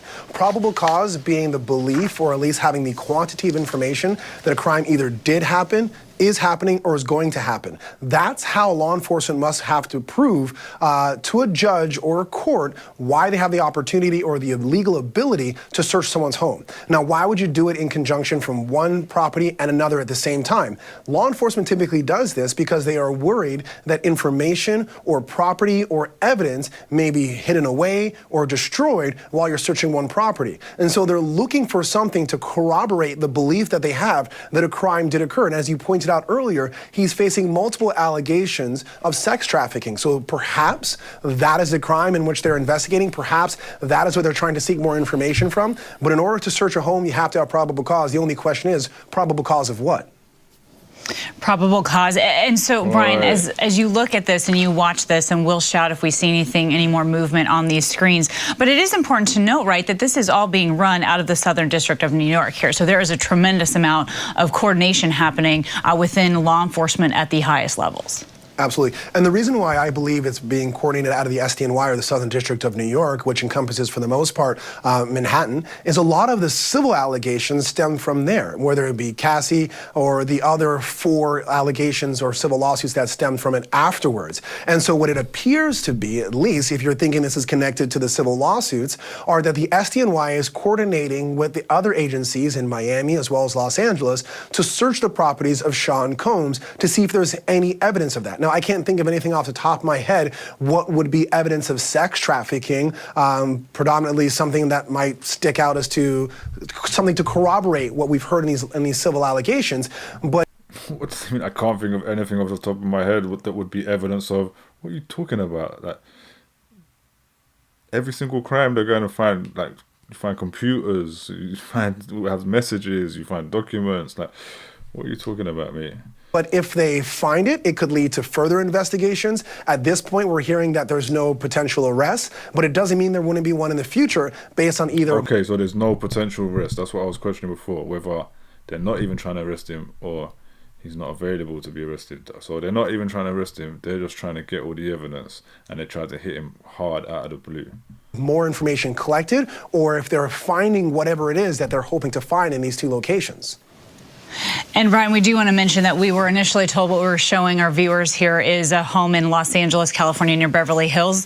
that is not the case. What you're seeing on your video on your screen is in fact Miami, and then they are also searching a home simultaneously in Los Angeles in the Beverly Hills area at the exact same time. And to Brian's point here, law enforcement does that often in an effort to make sure that these searches can be conducted without sort of tipping off anyone else that might be involved, which doesn't give anyone any time to do anything questionable with evidence. So you're getting a larger shot there. You can see now just how close that home is to the water as our affiliate helicopter is flying over this home again in Miami as it is being searched. I want to now bring in our ABC News contributor and former FBI agent Brad Garrett. Brian Buckmeyer, don't go anywhere because I have several more questions for you as well. But Brad, as you're watching this, first of all, can you explain to us, Brad, what that vehicle is that we're seeing right there, that big white truck?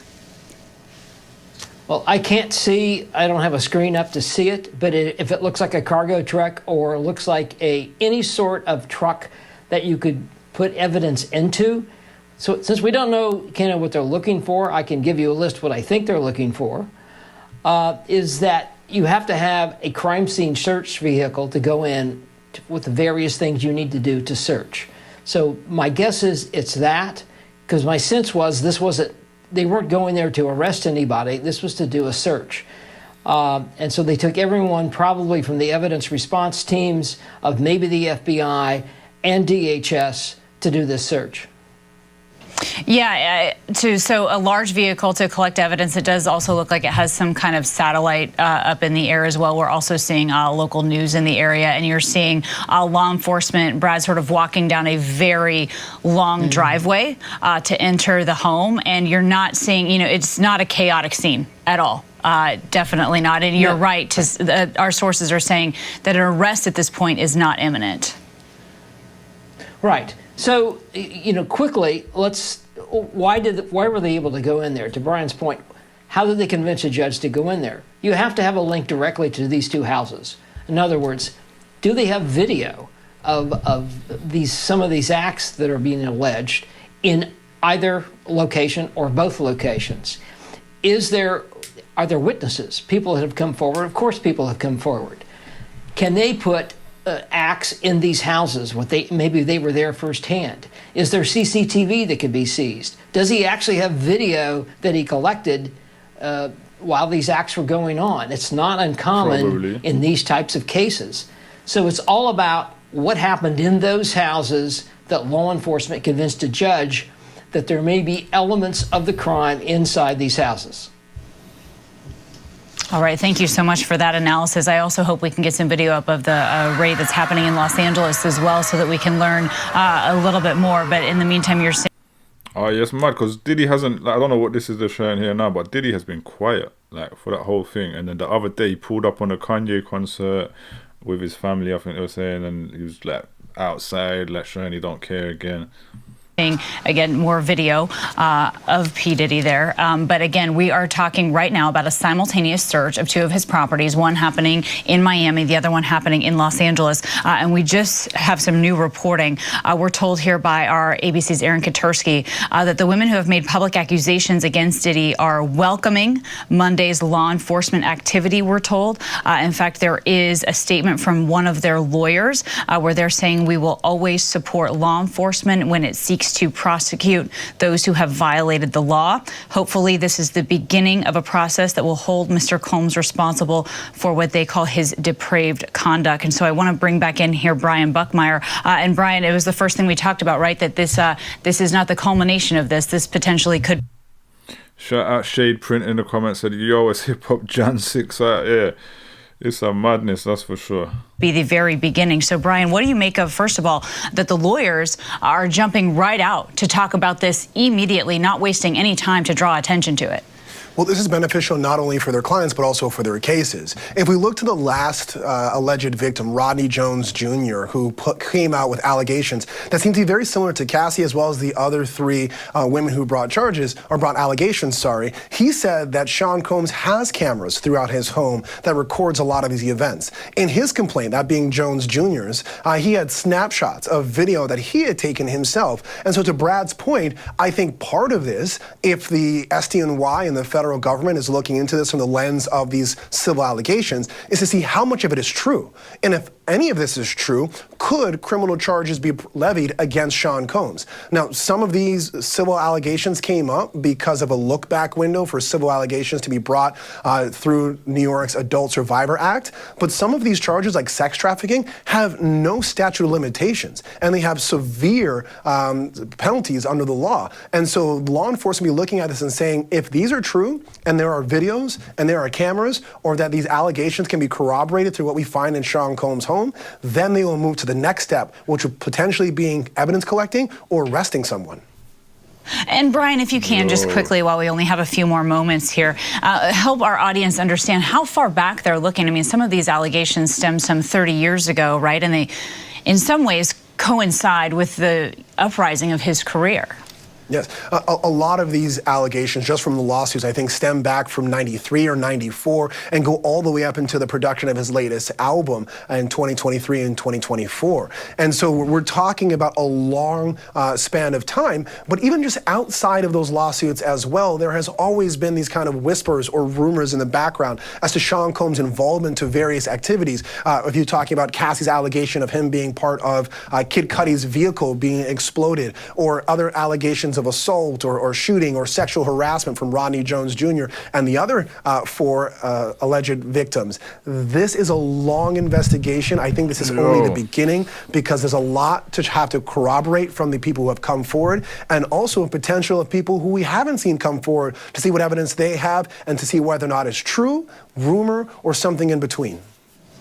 All right, Brian Buckmeyer and Brad Garrett, thank you so much, both of you, for your expertise. I will be continuing to cover this story as it develops, because again, as we came on the air, that had just happened, and as soon as we learn more, we will bring that to you live.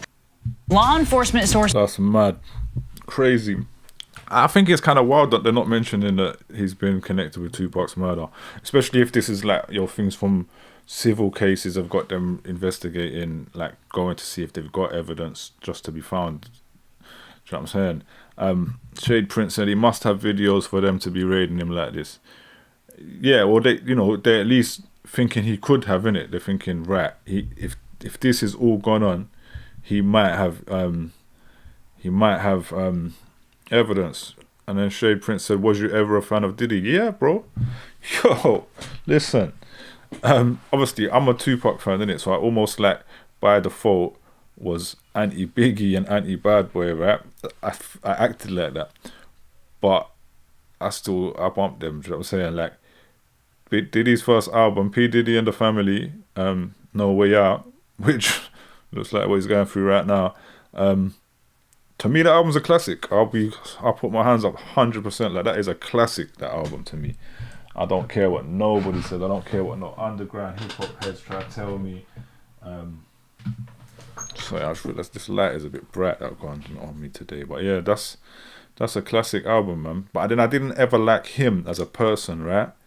And when he did like Making the Band, and like you saw how he treated his artists, and then all these rumors of how he rips everyone off, I always hated him, right? I thought this guy's a scumbag. And then I was saying this to someone the other day, in the last 5-10 years or whatever, he started to kind of do a lot more things and speak on a lot more things socially, right? Sort of social issues. For in a way, Jay-Z has more, as in his older life and older career, he would talk about, how they've got to support black businesses and stuff like that, and he just talk about positive stuff in hip hop that made me kind of respect him. So I came around to liking Diddy in the last like 5 to 10 years, and then all of this has kind of come out and just thrown that away pretty much. I'm saying I was looking to go, him and Giggs were playing, like I was like, I'm gonna get up and get tickets, because I knew they would sell out straight away, and I forgot on the day.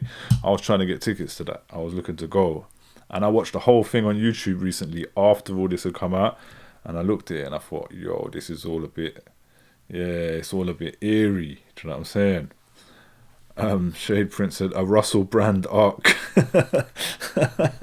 Yeah, bro, but like, I liked Russell Brand. I was team Russell Brand for a long time, but my thing is, right, I don't think I was more of a fan of Russell Brand probably, but like my thing is with Russell Brand, for example, like, I don't think that he can't have been on the right side of some things and still have done these horrific things. And I think we have to really learn that, because people talk about separating the person from the act and all of that, and I'm not really trying to do that, but I can recognize, okay, because otherwise you start looking at this person and go, oh, that person could never do this because that person's so great and that person represents this and that person. No, people who seem great, who may actually be great in many ways, do horrific things, especially when it comes to men and horrific things happening to women. It's so normalized. It's so normalized. And if you look through history at there's some great people who we look at as like innovators of people who changed the world and all that. I'm not going to start listing them and all of that, but who, if you look through their history, they've had some questionable things going on. You know what I'm saying? I'm not saying that to say forgive them. I'm saying that to say we need to recognize that, so that we don't just make everyone out to either be a monster or be perfect, because it's not that. You know what I'm saying? People have to be held accountable for their actions and be able to change them. Yeah? And if we did that more along the way, maybe it wouldn't have got to this stage where 30 years later, Diddy's been allowed to do whatever he wants all these years, and now they're coming for him. Or like, nah, he's paying for it, as he should, you know what I'm saying? But maybe he should have been held accountable for it beforehand to prevent it. Yeah, so that's why I talk on these things more, because I want to prevent it happening with other people that are doing madness. Now let's stop it from happening. You know what I'm saying? Chris Hayes said, I got a Bad Boy compilation in my house. I didn't know you got any hip hop. I didn't know you was a hip hop guy, Chris Hayes, because you're on that other side of the political spectrum in my assumptions. But yeah, madness, absolute madness, right? Sources are telling ABC News. Right, I'm trying to get that. Again, my thing's crashed. This thing is just crashing non-stop. I'm having a difficult one today. I need to fix something in my software that I know is causing it, to be honest, but oh well. Because this story is so interesting, I'm going to refresh one more time just to see, because it's happening right now.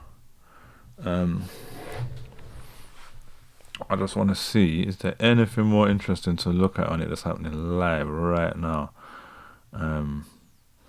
Just in Fox News, still zoomed over his house. Chris Hayes said, yeah, it's impossible that I enjoy rap music. No, it's not impossible, because loads of right-wing people will enjoy rap music. That's the problem with this festival and all of that. Who's your favourite, though? Give me your top 3 or something. It's not a weird thing to say, Chris. It's not a weird. I know, like, people enjoy rap from all sides, but what my whole issue with this Katie Hopkins festival is, right? And I'm not lumping you in with any of this. You say things I agree with and things I don't agree with, and anyone who I agree with or don't agree with can listen to rap or whatever, and I understand that. But what my issue with the Katie Hopkins thing is, hip hop is essentially, and in its roots, a social political movement created by African American peoples under the circumstances of white supremacy and against white supremacy. That's like in the rooting of what it represents. So when people who are completely dismissive of that and aren't part of that fight and don't support that fight come into hip hop culture, it's a very strange thing. It's a very strange oxymoron going on there. And that's something, I'm not telling them to go away and don't. I am the really racist ones who are using hip hop for racism. But it's just a conversation I think needs to be had, and I think the people that are into hip hop need to become more aware of that and more involved in that social political aspect of hip hop culture. You know what I'm saying? And respect that. But yeah, cool. Let me know though. Who's your top 5, man? Give me your top 3 at least. Shade Print. In all fairness, I found Hassan during Jan 6th. I think he covered the entire stream. Do you mean Hassan Arbi? I'm presuming you mean Hassan Arbi or Hassan Piker, who's my favourite. Literally my favourite YouTuber, my favourite streamer, man. He's the best. I'd rather if he was streaming this now, I'd watch that instead. I mean, he could be, but he don't stream on here. He streams on. Chris Hayes said that's hard. Top 3. I mean, yeah, that is a big question, man. Just give me a random one then. Give me one of your favourites. Yeah, Shade Prince saying, yeah, Hassan Abi is the guy, man. I'm gonna play something of his in a minute. Alright, so I'm gonna leave that there. Let me just one more refresh, and it's just the same stuff coming up. Chris Hayes, are you having? Hey, shout out to Chris Hayes. I gotta start putting my comments on the screen. Most streamers put the comments on the screen, innit? But it's like, because I've just been starting it, like, it's not like crazy amounts of comments, but maybe it should be there in the video, right? But then I get so many haters. It's like someone might come in and write something crazy that I don't want on the screen. I've had a stalker this week. I've had a stalker like writing my mum's name and my brother's name. Yeah, someone's writing my brother's name in my comments. Yeah. And telling me I should talk less like my brother because my brother has cerebral palsy. Yeah, they've looked me up, found out my brother has cerebral palsy. Yeah, and they're telling me I should talk less like him. Like, that's the horrific level of abuse I'm starting to receive for the stuff I'm talking about. And that was on, I can't remember which video. I shouldn't really say, and then people start going stalking that and everything as well. Because I don't delete anything. Maybe I'll have to start deleting stuff because obviously my family deserve not to be dragged into things and be protected. But that was on a video calling out child abuse. So they were angry by me calling out child abuse and started harassing me and my family. Like, this is what I'm dealing with. But yeah, Chris says his favourite top three are Tom McDonald, MGK and Eminem. And he said jokes, but if that was your top three, I would have to be like, okay, and look, this is what has gone wrong. Like, if there's no black rapper in your top three, or your top five and all that, that's weird, bro. You know what I'm saying? Are you a Tom McDonald fan though? Was you a Tom McDonald fan before watching this show? Yeah, let me know. I'm interested. Anyway. Oh my god, there's so much more I wanted to cover, and I've already been in like 2 hours. I don't really know if I'm going to have the time today. Candice Owens fired. We've got to get into the England flag stuff. That's the most important part, right? Right, the screen smash up again. Right. Again, I can see my memory on my computer just keeps getting full up. I don't know why. I ain't got like more open than I usually do. 1 second. Let me just close some stuff. Close this Diddy thing. We're done. Close that. Yeah. Close that. Oh, there's something back. Close that because I'm not reacting to all this anymore anyway. I ain't got time. Alright, I've closed a load of my tabs I had open. That might help my thing to run smoother. Boom. Alright, the England flag drama. Now I saw this happening earlier in the week, right? I saw, what's his name, Paul Thorpe, and all the kind of nutty right-wing racist white people on YouTube going mental. Yeah. Chris Hayes said, yeah, I like some Tom McDonald. I bet you do. Of course you do.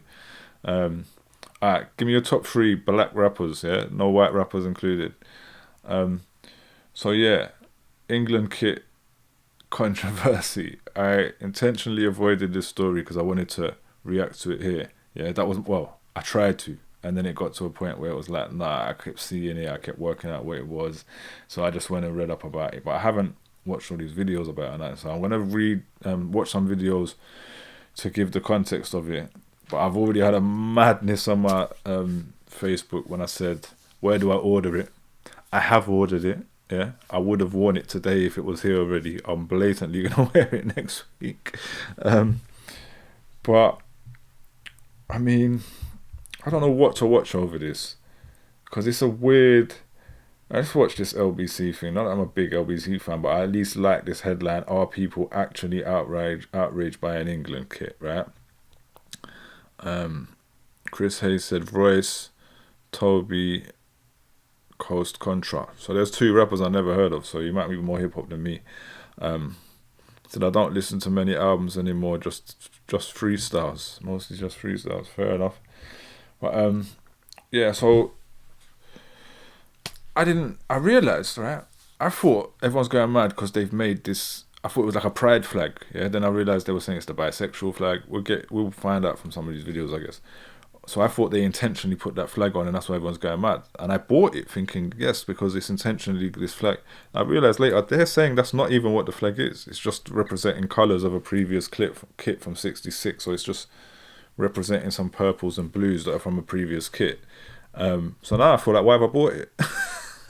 But saying that, yeah, because I'm always calling out all this like mad patriotism, and I would never, like I say the England flag is a red flag, yeah, but I would never wear that kit, yeah.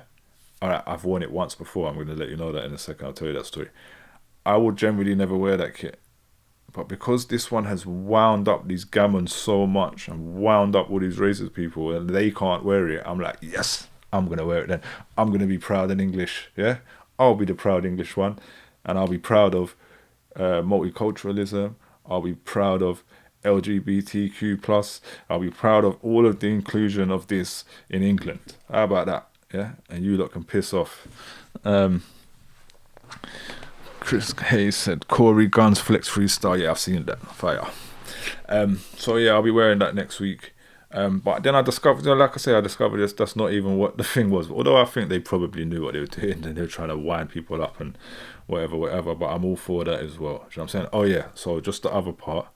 The only time I think I remember ever wearing an England kit, I don't know if I did as a kid, I could have. I probably wore an Arsenal kit here and there. The only time I remember wearing an England kit, I was in Las Vegas going to watch Ricky Hatton fight. And this is actually a red flag for me, to be honest, because I went to Vegas to watch a Ricky Hatton fight, yeah. And you know, Ricky Hatton fans, they're like English football fans, hooligans, do you know what I mean? It's the same mad guys, yeah. And my brethren, who organised the trip, you know, he's a whack guy from Brighton, he's probably a bit of a geezer, you know what I mean? He bought all of us, like 5 of us that went there, I think 5, 6 of us that went there, he bought us all England kits. He bought fake ones, yeah? He bought fake ones. I was wearing a fake England kit. And we all went down there in the England kits to watch Ricky Hatton fight. Come on! Yeah, and I was drinking beers. I had 2 pints down to watch the fight. And I missed the knockout, yeah? I missed the KO because I had to run to the toilet. And I was like, I'm pissing. And as I'm coming out of the toilet, I'm just hearing people shouting, hey! And it's like there was so much English people there, it was crazy. Red flag for me, yeah. Red flag for me for this whole scenario. Yeah, I don't have that. But I've never bought a real England kit until this one. So I bought this one now. And I didn't realise they were so expensive for one. And I didn't realise they have these like replica ones and then the real one. Obviously I bought the replica one. It's not a fake replica, they call it a replica, I realised. Anyway, let's see this story, man. Do you remember when everything was blue at the London Olympics? Am I the only one that remembers this? The uniform. I'm glad he started like that straight away because I've just seen all these different types of flags that have come out. So I'm glad I needed to see someone who's going to show all the different types of alterations to that flag. And I found an article. If he doesn't break it down, I'll find the article. It says there are only 9 times that the St. George's Cross has been included on the England football kit. And every single one of them 9 times, it was altered in some way. Altered in shape, altered in colour. Never has it been on there normally. Yeah, and all the people I've been arguing with online, they're like, oh my God, they changed the flag on the kit. And even politicians and stuff, I mean, like, change it back. What do you mean change it back? It wasn't even on the last one. Forms were blue. They dressed up in blue. Sir Chris Hoy had a blue kit, but it wasn't just blue. It was the Union flag graphics, like the Union flag stripes, but in blue. I've just been sent a picture by Dean of a mug, a blue mug. It's a Union flag and someone's made it blue. There was fury last night after Olympians were caught drinking tea out of Union flag mugs that were an inexplicable shade of blue. So anyway, the what it is on the back, it's got on a blue background and it is red and blue and a bit purple. And it's a nice cross and it's a nice shape. And the world has stopped to describe what they are furious about. I don't remember Mad. similar levels of fury last time it happened, when it was a blue Union flag. But today we have two challenges. The first question is, are you really and truly furious about this? Because the Daily Mail says you are, or at least that there's widespread fury. That's the first question. I've got three questions, all right? I think No they one's are. actually furious, are they? I mean, I think- genuinely I think furious. they If so, really tell are. me why. 0345 Yeah, they really 6060973. To be clear, if I was a politician, I'd say that this was wrong, because the alternative would to be on the front page. Chris Hayes said, then he got beat, by the way. I don't know if you're talking about Ricky Hatton, but if you are, then you're correct, because the fight I was at in Vegas, he won, and then he lost his next one, and he's been out of here since, pretty much. Page of the Sun tomorrow, being accused of hating your country. You think I'm exaggerating? Paul Dacre accused Ed Miliband's dead father, who fought at D-Day, I think, of hating Britain. So that's how these people operate. If you were a politician and you didn't say, oh, this is awful, then you'd be accused of hating. Why does he hate Britain? So if I was a politician, I wouldn't think it was important enough to make a stand. 1 second, I think my thing's frozen again, but let me know something, actually, people that's watching it. Is that way louder than me? Because I've just realised that the volume on this, I had it quite loud because the Rise Above video earlier on was really quiet. So I had to boost it up. And this one's probably a lot louder. So let me know if that's loud compared to me. I'm just turning it down now. So let me know if this is level, I guess. On. As it is, I really couldn't care less. I cannot begin to understand. And here's another thing I'll tell you. Come here. I don't want to speak out of turn, but no one in this line of work gives a monkeys about this. Seriously, they just think you're so stupid they can get you riled up about it. Not literally, no. You think that somebody doing this, someone writing a column, actually cares about a cross being a bit purple? What's the problem here, lads? It's a bit purple, James. What? It's what? It's a bit purple. So, I'm going to do myself out of a phone in a minute. I really do want you to call me if you are genuinely furious. All right? 0345 6060973. The cross on the back. So what you can't do is ring me that say, I'm not furious, James. Just a little cross. It is just a little cross on the back of the England shirt, and it's a bit purple. Genuine fury. It's genuine fury, all right? 0345 6060973. Oh, man. And then the second question, which I have a horrible feeling may be a little bit easier for you to answer, is what are we supposed to be cross about? 0345 6060973. There you go. Here we go. I've got one. I think it's real. Hang on. I've got one. I've got a live one. Why do you dislike the people who value our heritage and love our country?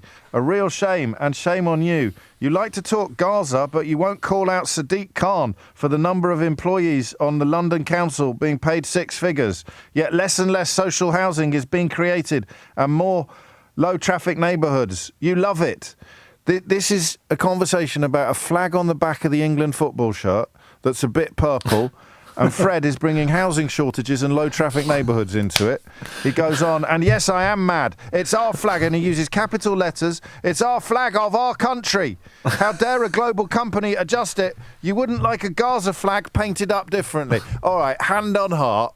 Is he for real, or is he taking the mickey out of Billy Bunch of Numbers with the flag He is for emojis and gammon between his ears? I don't know. I don't even. Can I see any things he sent into the programme before? Can we establish whether Fred is a real person or whether he is taking the mickey out of people that we consider to be real?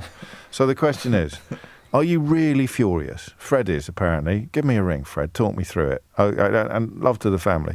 And if not, then what are we supposed to be furious about? It's a bit purple. Chris in Nottingham is not furious. Oh, is a caller, so we will listen to this. I was about to say I want to keep it moving because he's not really giving us the story. I want to get the story a bit more. Not James. Why I'm aren't sorry you to disappoint you. Why aren't you furious?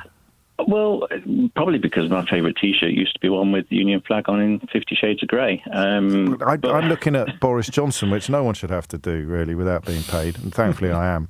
And his leadership election campaign from 2019, when the Union flag was turned blue. The whole Union flag, not only was it blue, they cropped it into the shape of an oak tree. Yeah, I think... for me, this is not about the flag.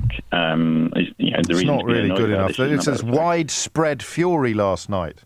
Not here in Nottingham, not where I'm sat. Right, what I am annoyed about, though, is that it represents to me the thing that really winds me up is arrogance, and this is reflected in way our politicians behave and get away with it, and then a big corporation can just change the flag and get away with it. Probably on the wrong show. If you've got a problem with arrogance, you may have accidentally rung the wrong presenter. But it's not, mate. The FA sign off on this. They want to copy that one. Kit designers to come up with twists and changes and playful new. Lovely. So how is it arrogant? How is it arrogant? So this is hilarious. Well, I think because basically this guy has called up and said, I don't have a problem with it. Let me just say that I don't have a problem with it. And he thought, shit, another one who doesn't have a problem with it. Yeah. And then he snuck in his problem with it at the end. The Union flag should be left alone. It's not the Union flag. The cross of St George should be left alone. That should be left there. But we turned it blue for the Olympics.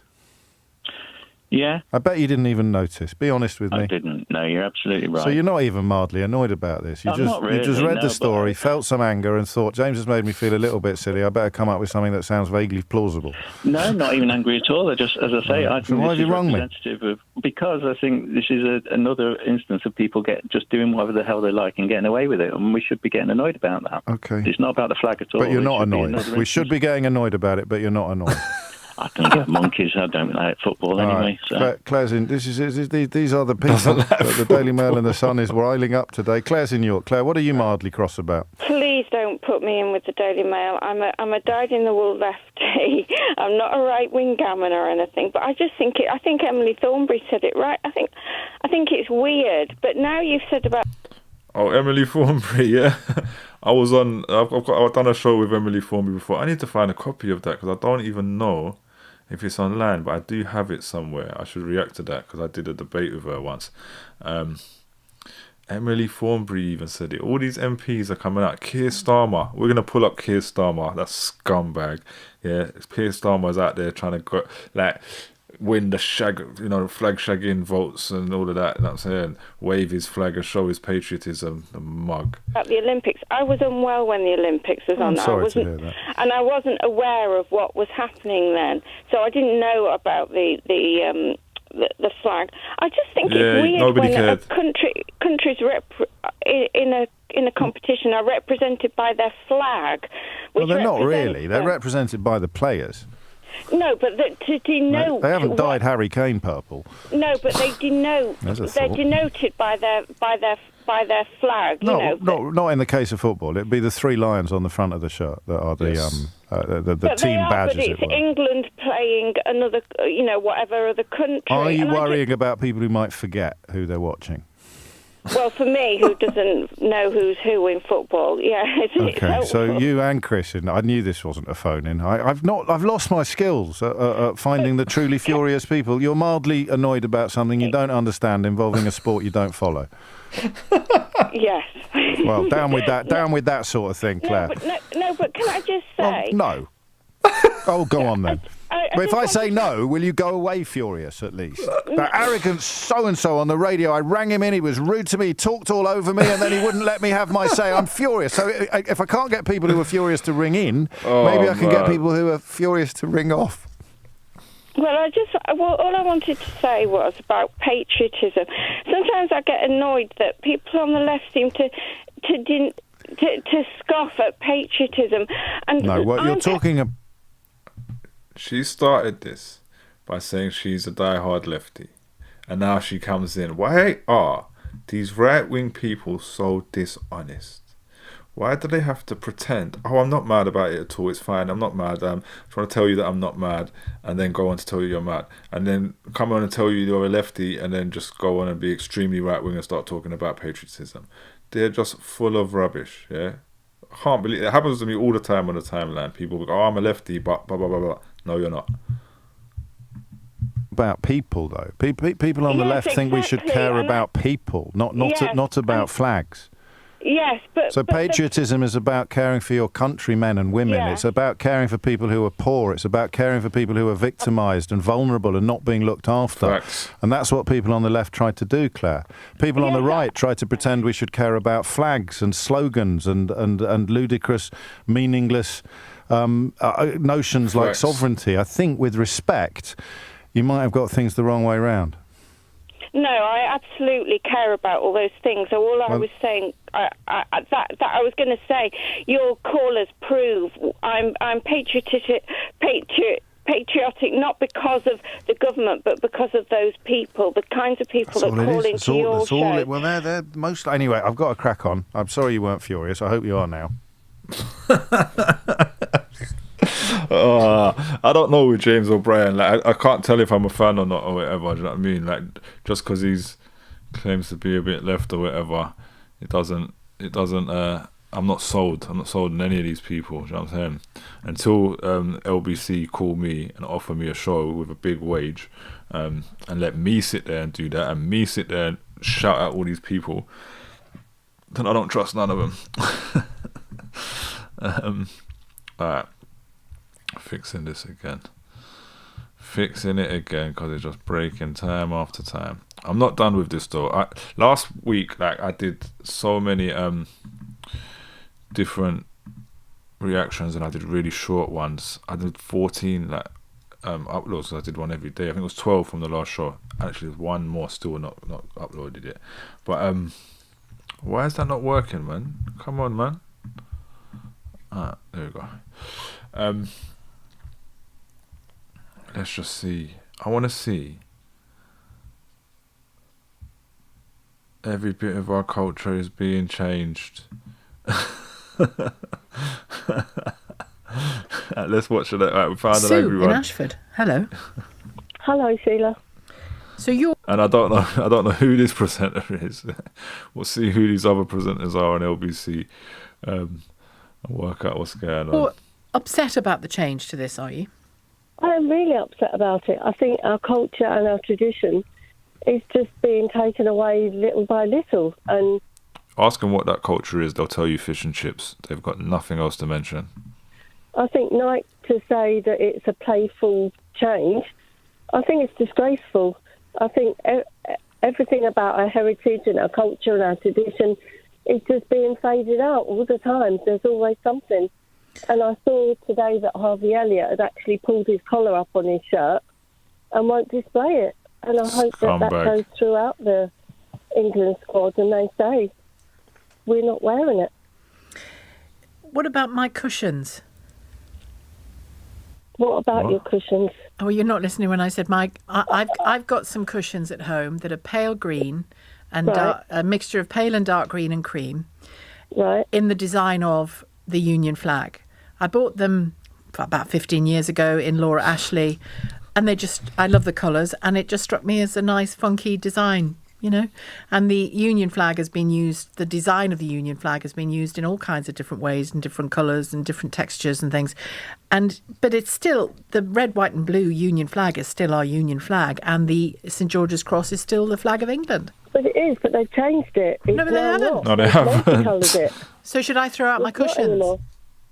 Well, no, that's your choice. But I'm saying I don't think that they should be changing. Yeah, but what does our national flag? Because that's what it is. But I know, but so is the Union flag, and you know, arguably my cushions are offensive.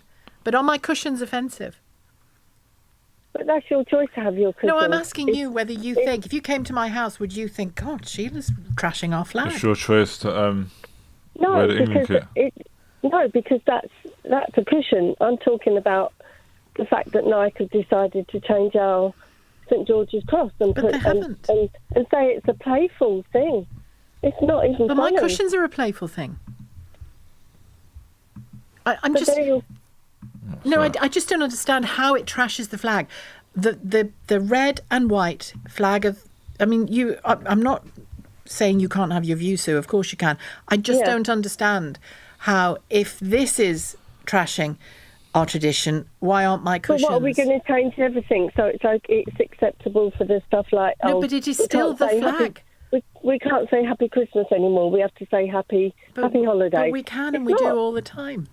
And that one there, that's the nonsense one the right wing lot say about Islam. Oh, we can't say Happy Christmas anymore because, oh my God, because all these other religions, and they get triggered by any kind of inclusive conversation around holidays. Shade Prince said, absolute snowflakes. These lot will get upset about anything the Daily Mail tells them to get upset about. Yes. Although I think this one, they would get upset about it anyway, because I think this will trigger, just because of what it looks like, whatever, this will trigger them. But you're right. The fact the Daily Mail have told them to is going to send them all absolutely ballistic. But every little bit of our culture is being changed. Every day I wake up and there's something else. And now the England shirt.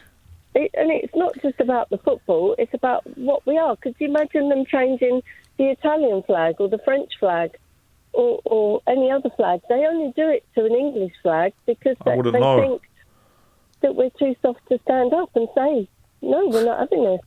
I'm not going to buy my kids. But I don't think that's true. I mean, the Italian flag has been used, or design versions of it have been used on those lovely little Fiat cars for years. And you see all kinds of different interpretations of the flag, but the flag doesn't change. The official flag. It has on the shirt. And on my cushions. But what I'm saying is, because of the shirt and because of my cushions, the next time we have a royal wedding or a royal whatever and we get the flags out, they're not going to be the colour of my cushions and they're not going to be the flag on the England shirt. They're going to be the flag. Oh, they might be, because I might print one of them and come outside. Why should they change it? Bit of design fun on a cushion or a shirt. It's not the flag. It's not funny on the shirt, though, because it's not funny either way. It's just England. It's an England shirt. Your cushions aren't represented. What I think all of these things seem to be failing to point out is that, like I said, most kits don't have the flag on. Most of everyone's country's kits. I didn't realise this until this story. I don't follow football that much, but I had never paid attention to whether the flags are on kits. But yeah, I'm looking at other countries' kits as well. They don't often have the flag on it really obviously, and we definitely haven't since the beginning. In England, they're cushions for home. Well, they're representing Great Britain. Representing our country. Yeah, but they're not, are they?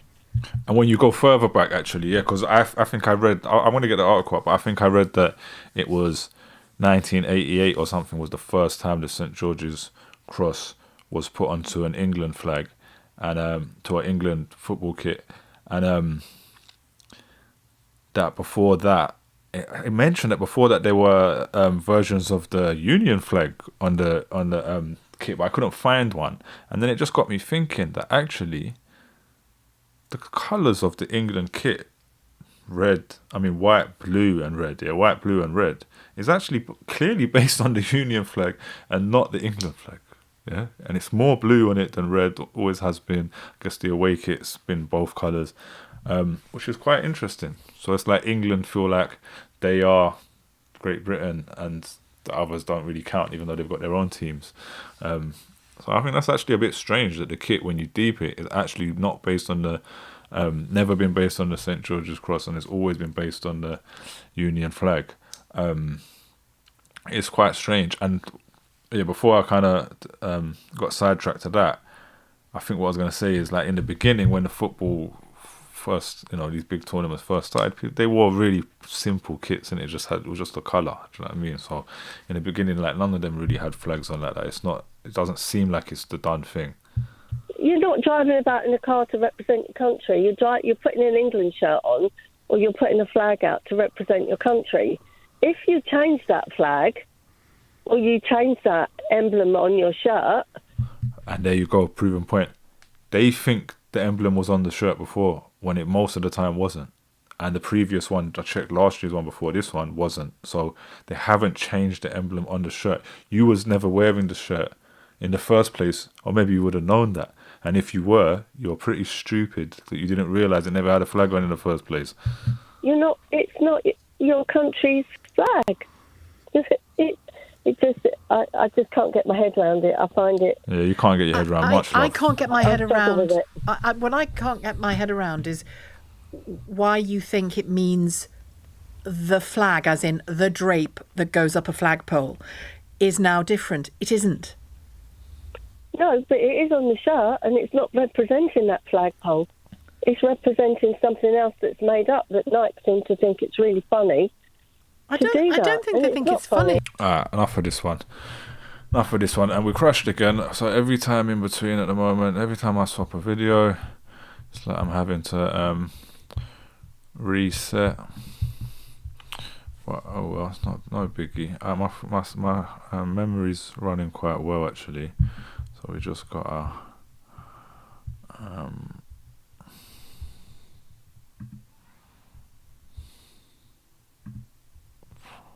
we're just gonna take that off the screen, put it back on the screen, and oh gosh, why is my Logic starting to open? That's probably making, oh my god, I got Logic open in the background. No wonder my computer's running mad. Yeah, Logic's trying to open. What kind of foolishness is that? Alright, we're gonna just shut that down. God, just give me a headache shutting it down. Cool, done. Alright, let's get that back on the screen.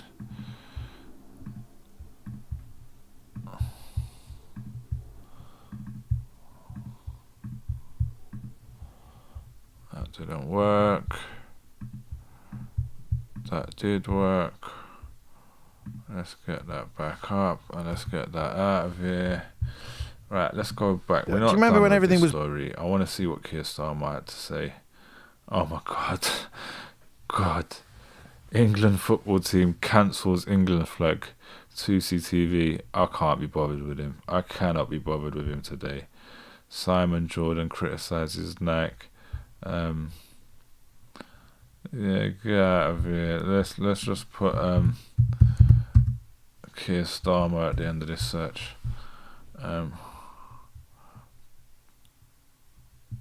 Keir Starmer blasts hated change.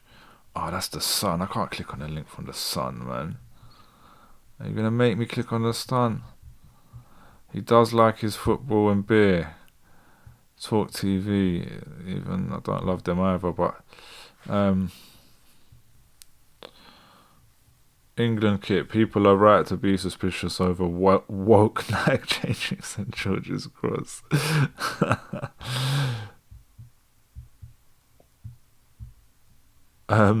Starmer is a weasel. Let's watch this because this is GB News calling out Starmer for pretending to be on their side. US That's company hilarious. Nike have outraged the British public for its, quote, pointless and unnecessary reinterpretation of the St George's Cross on the England football team's new home One kit. second, I'm pulling this up because we've gone to another quiet thing, how the man. Americans would feel if their stars and stripes had been messed with. Let's pull it up again. change it. Absolutely. US company Nike have outraged the British public for its, quote, pointless and unnecessary reinterpretation of the St George's Cross on the England football team's new home kit, prompting one person on social media to ask how the Americans would feel if their stars and stripes had been messed with. An absolute disgrace. Why change it?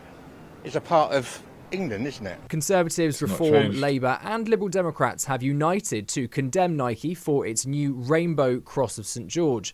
Culture Secretary Lucy Fraser said It's not a fans rainbow should ever. always come first, and it's clear that this is not what fans want. Our national heritage, including St George's Cross, brings us together. Toying with it is pointless and unnecessary. A Lib Dem source told GB News it seems a bit odd to change the colours of a nation's flag on a football shirt, and it should be changed back. We're also worried that these shirts cost £125 in the middle of a cost of living crisis.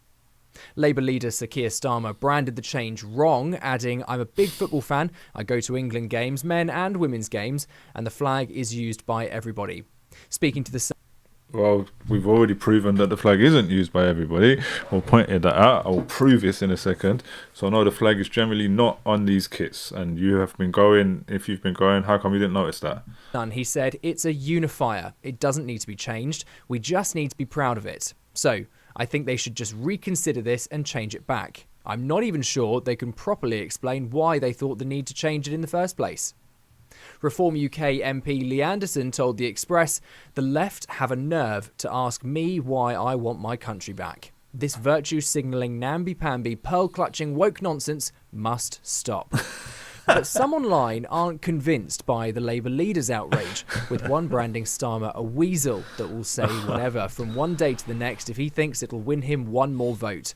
An England football fan? Do me a favour. He probably supports whoever England are playing. Prime Minister Rishi Sunak has also commented on the situation. Obviously, I prefer the original, and my general view is that when it comes to our national flags, we shouldn't mess with them because they're a source of pride, identity, who we are, and they're perfect as they are. GB News asked the FA for comment, and they referred us to this statement from Nike, which said, the England 2023 home kit disrupts history with a modern take on a classic. The trim on the cuffs takes its cues from training gear worn by England's 1966 heroes, with a gradient of blue and reds topped with purple. The same colours also feature an interpretation of the flag of St George on the back of the collar. And what do the public think of this new change? An absolute disgrace. Don't agree with it. History and, pride and tradition. So no, I don't see why you should be changing national flag. Terrible. Would never buy it. The shirt itself is a rip-off price-wise. So why change it? I'm not entirely sure why they've changed it. The St George's Cross is the St George's Cross and doesn't need to be changed at all, does it? They haven't changed it. Because it's our colours, isn't it? Yeah, so I really like it. For GB News, I'm Joe Wilmot. Did she say she likes it because it's our colours? Big her up. Shade Prince said, yo, I've never watched Talk TV like this. This is like parody. Oi, bruv. That's GB News. It's not even Talk TV. Talk TV is bad, but GB News is all the way crazy. That's all the way mad right wing. They actually invited me to go on there once. It feels like that Watch Guy's new skit. Yeah, the Paul Thorpe. Yeah. Anyone watching this, go and watch my video called Islamophobic Comedy, and it's reacting to Paul Thorpe and saying he's actually hilarious. That says something like that in the title. But it's him doing a skit about the right-wing news attacking the left, but it's literally what they seem like. The thing is, right, I wanted to watch something on this that showed me the story. It showed me why we've got an issue with the flag, like why we've got an issue with the colours specifically. Because it's supposed to be, like I said, a bisexual flag or something. But nobody's saying that. So none of them are being honest. You're not being honest about what your problem is. And say, like, oh, we've got an issue with this woke flag or whatever. I'm not really hearing any of that come from them. I'm going to have to try and find one. I'm sure I saw something that said woke. I was trying to get the normal news stories. Let's go all the way for one that says woke. That'll get it out of them. No, actually, outraged by an England kit. Oh, here we go, woke. GB News again, yeah? People are right to be suspicious of a woke flag. Nobody really cares, I care. Here we go. And obviously GB News have got a black woman to say their right-wing madness. Let's go. Nobody really cares, I care. But what do you think? So joining me to discuss this, I've got former Labour MP Dennis McShane and trade unionist and broadcaster Paul Embry. Right, I'm going to start with you. Dennis McShane, is it all much ado about nothing? Well, I have to say, when I heard Keir Starmer and Rishi and somebody say the Lib Dems, Ed Davies, now a football fan, I was a bit bewildered. We've got no cops on the streets. The NHS is meltdown. You know the list better than I do, Nana. And we're talking about a tiny little thing which you have to get a micro or magnifying glass out to find on a shirt. I mean, it's not even the English flag. I'm just holding that up. Just draw it. No, well, I don't know if you can. The English flag is a square. It stems from the battlefield. And it's got a cross that fills the square. This thing is a long, traversal, horizontal line and a much smaller vertical one. So let's put it back up, Dennis. We've literally got the camera on it. I'm so sorry. No, lower. Here we are. For goodness sake, you keep your hands still, Will. Right. Trying to make the point. There you go. Flag of St George has, since medieval times, been a simple square and an absolutely square cross inside it. This fella is a long traversal and a very short going up and down line. I'm glad we did that. And honestly, I mean, but I love it. That's England. I mean, we make a fuss about anything and nothing. All right, Paul Embry, what do you think about this? Well, I'm not terribly exercised about it, but I do understand why people might be, because the truth is, Nana, we are living through a period in this country. Let's just be real, his shirt looks like some take on the flag as well, like a white shirt with the red line through it, but it's a very dark red line, so it's, again, a weird take on... it seems like he's doing a subliminal take on it himself.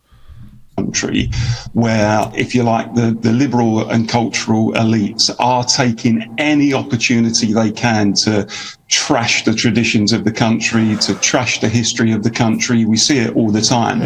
And I think people, when they see stuff like this, they are instinctively defensive. But when they see a big corporation like Nike, which is well known for, flaunting its woke credentials and pushing diversity as much as it can. Nike, who are like one of the most corrupt companies, and I wear Nike all day, so you call me a hypocrite for this, Nike, who have all sorts of sweatshops across the world with people making their clothes and overcharge for them. Yeah, Nike are so woke, like, get out of here, man. Down people's throats when they see Nike interfering with the national flag in this way, particularly when, and it is true that these colours are very similar to the trans colours. Now, I'm not suggesting that there is a deliberate... Also, it's trans now. I'm pretty sure it's not, and it's a bisexual flag, so he seems to be not misgendering, but whatever, miss something. He's definitely not really on the ball, unless I don't know, but I wanted someone to explain this to me and show this to me, but I couldn't find it anywhere. Ploy on the part of Nike in that regard, but I think people are probably right to be a little bit suspicious about the whole thing. Look, I'm willing to give Nike the benefit of the doubt on this occasion. They say that the colours are a tribute to the training kit of the players in 1966 with the blue and the purple. Yeah. And that may be true, but I do think it was silly. I think it's a silly move rather than... Like, looking at it, I think the purple and the blue lines is something that looks kind of similar to this bisexual flag or whatever. But the different shades of red, like with one of them, the dark one on the end looking like the dark red on his shirt. So his thing looks like it is that, and I think those are supposed to be probably different shades of red that have been in their kits, or maybe different versions of the flag, I don't know. But that's not any kind of LGBT thing, right? That's 3 shades of red. Sorry, we're going to continue this. Than a sinister move, and if you united all of the main political parties against you, you've probably done something wrong. You see, I don't believe that, if you've united all of the political parties against you, all of those right-wing corrupt political parties that are in bed together against you, then you've done something very, very right. And that is why, and I don't mean right as in right-wing, you've done something very, very correct. And that is why I ordered one of these shirts. Tribute to whatever, because I distinctly remember Dylan Mulvaney, which I'm pretty sure was Nike, and he, I almost said he, because they've almost done it to me now, he was promoting sports bras for women. Okay, so for me, it feels like there is, yes, okay, they may say that it's to, commemorate the players, but I don't really believe that at all. I just feel that there's more of another issue. Maybe I'm turning into one of those, what do you call those people? Conspiracy Not the people who make up stuff and then conspiracy theorists. Yeah, I'm turning into one of those. But it is a bit close, isn't it? Dennis Bishane, am I turning into a conspiracy theorist with this? No, not at all. It's great fun. Paul's a very young man, very fluid, active young man, but I'm old enough to have watched the 1966 World Cup. You remember that's the last time we won something. And the English team ran out in the colours of Wales, red. And I thought, what's going on? Because the Germans wore white. And, well, perhaps we were being polite to the Germans for having beaten them in the war. And we let that colour go first. So be a bit serious. The worrying thing for me is England, out of its old imperial nostalgia, gives itself the right to put 4 different national teams, or Britain does, into these tournaments. No other country does. France and Germany. There were 2 Germanys when I was young. Why don't they have 2 teams? And I'd be a bit nervous before making a huge fuss about that. They used to. They did before the Berlin Wall. There was East Germany and the point is, Paul, that France also incorporated Algeria and Tunisia. Now we ought to be careful until somebody seriously asks us, why have you got the right to 4 teams of British players in these tournaments? That's interesting. So you're saying other countries used to have countries close to them creating 1 team. So maybe when England started, that's why it was the Union flag, because it did represent all of the countries, and then later the other. I mean, I don't know. I'm just thinking that could be possible if you're saying there's been developments of that over the years.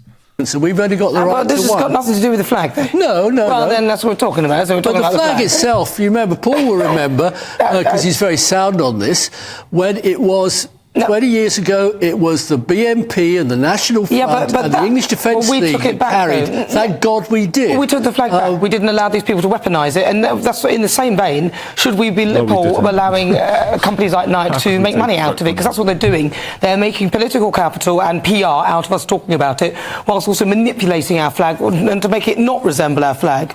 That's just absurd. I think. Look, the lesson is, if you're a big corporation and you've got the contract to do something like this, don't interfere with the national flag. That's the key thing, because you will run the risk of getting blowback, as Nike have done on this occasion. I think actually, probably in many respects, now, the more important point was the point that the gentleman who was being interviewed by Ben outside Wembley Stadium a few minutes ago made, which was in terms of the price, the money that Nike are making from these kits. It's an absolute racket. The cheapest shirt, the cheapest you can get for a child, for a standard shirt, is £65. Now, I think that actually is a scandal. It's a racket, and it goes to the heart of the question of whether football is a working class game anymore. I remember years ago, I'm a Wolves fan, I used to get the Wolves kit each year, and it didn't cost very much at all. When you've got parents paying at least 65 quid and sometimes more for the higher quality versions of the shirt, you have to ask that question whether it's a game for working class people. I think that is an absolute outrage. Paul, as a grandfather, I can assure you that Lidl has very good English shirts for kids, and not quite the posh ones, but of course Lidl is a German-owned firm, so they're serving up the English flag. But obviously. But also, look, my flag is the British flag, the Union Jack. I'm born in Scotland, part Irish family. Dennis, I'm not sure the flag of St George speaks for me. I'm going to stop you there. I'm going to stop you there because we're running out of time, not because I didn't want to hear one of your tirades about when you were young. How much time have we got? Not that long. But yeah, should companies be manipulating this flag? I don't think actually corporations should be allowed to if they're using a national flag. I think. So why haven't you called anyone else who's been doing it for years? That's the interesting point, right? They should be paying licensing money to actually use the flag anyway. I don't think they should be allowed to manipulate it. Paul Embry, thank you so much. Also Dennis McShane, good to talk to you. JB News again. Right, I'm going to do one more thing on this. I'm just going to pull up what I was talking about, the article. And I'm just turning down the volume again just in case when I come back it's loud, because I put that up quite a bit again. So I'm just going to fix the screen again, and I'm going to pull up the article I was mentioning. I'm going to have to find it though. What did I search to find it again? I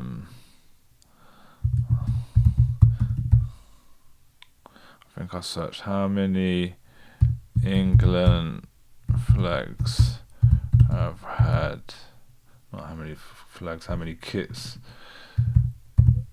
have had the flag. That's what brought it up. Sorry, we need to talk about the New England kit. No.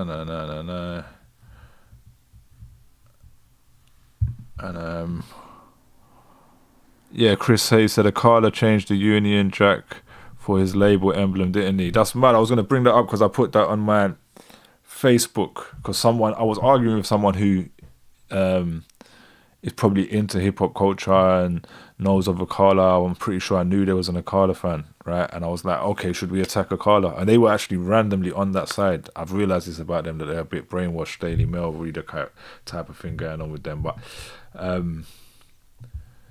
right, I'm not finding this article.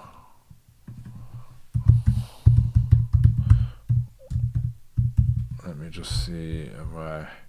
Yes, here we go. Here we go. 1 sec, let me not got it. So and it's not on the screen. Yo, that's gonna give everyone, I hope none of you are taking magic mushrooms. That's gonna spin you out. 1 second. We just gotta get that back on. Boom, there you go. Every time England have played in kits with non-traditional St George's Cross, the Three Lions have worn corrupted crosses on 9 different shirts and never worn the traditional England flag. So that's what English flag. So that's what this is claiming, right? It's claiming that there's never been a kit with a traditional England flag on it. And people were arguing with me online. I asked them, I said, show me one, show me if I'm wrong, because this is a random article by inews.co.uk. I don't know how trustworthy it is, whatever. And it breaks down all of these ones, and you can see these different flags, slightly different shapes and stuff. The culture wars have consumed England once again. At the news that Nike have put a multicoloured St George's cross on the collar of the 2024's football home kit. The leaders of Britain's 2 biggest political parties have piled in to condemn the mangling of the flag, but it turns out this is not the first time it's happened. So clutch your pearls as I walk you through every time England have worn kits with non-traditional St George's Cross. Right, England 1998 away. And you can see that there, you can see the kind of crosses just kind of imposed onto it in different shades. But first time a St George's Cross, if you can ever call it that, if you can even call it that, appeared on an England shirt was in 1998.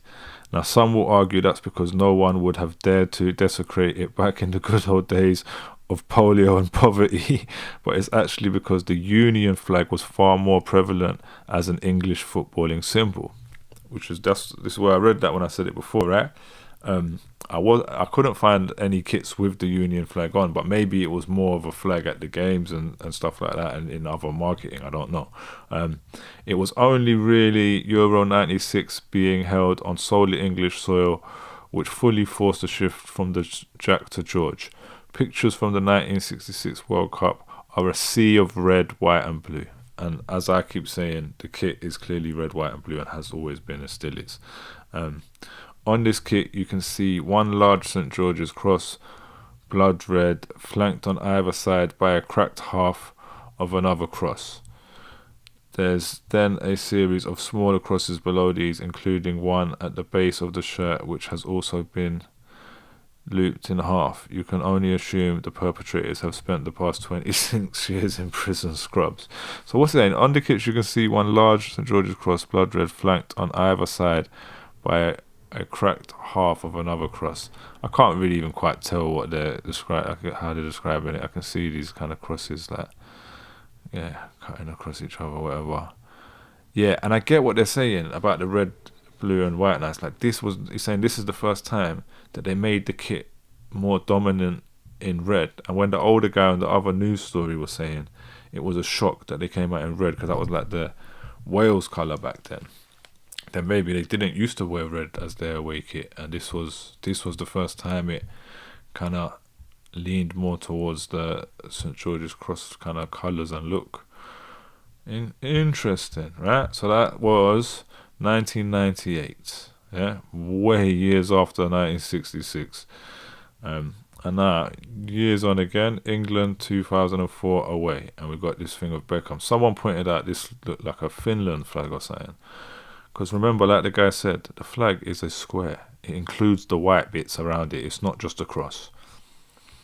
This is probably the closest an England kit has ever actually come to having a St George's Cross on it, but it still doesn't count. It's been stretched out and has lost most of its white areas, a problem You suspect a lot of people who care deeply about multicoloured crosses on England's new kit have also complained about for years. Obviously not. England 2006 home kit now, and it has this kind of strangely shaped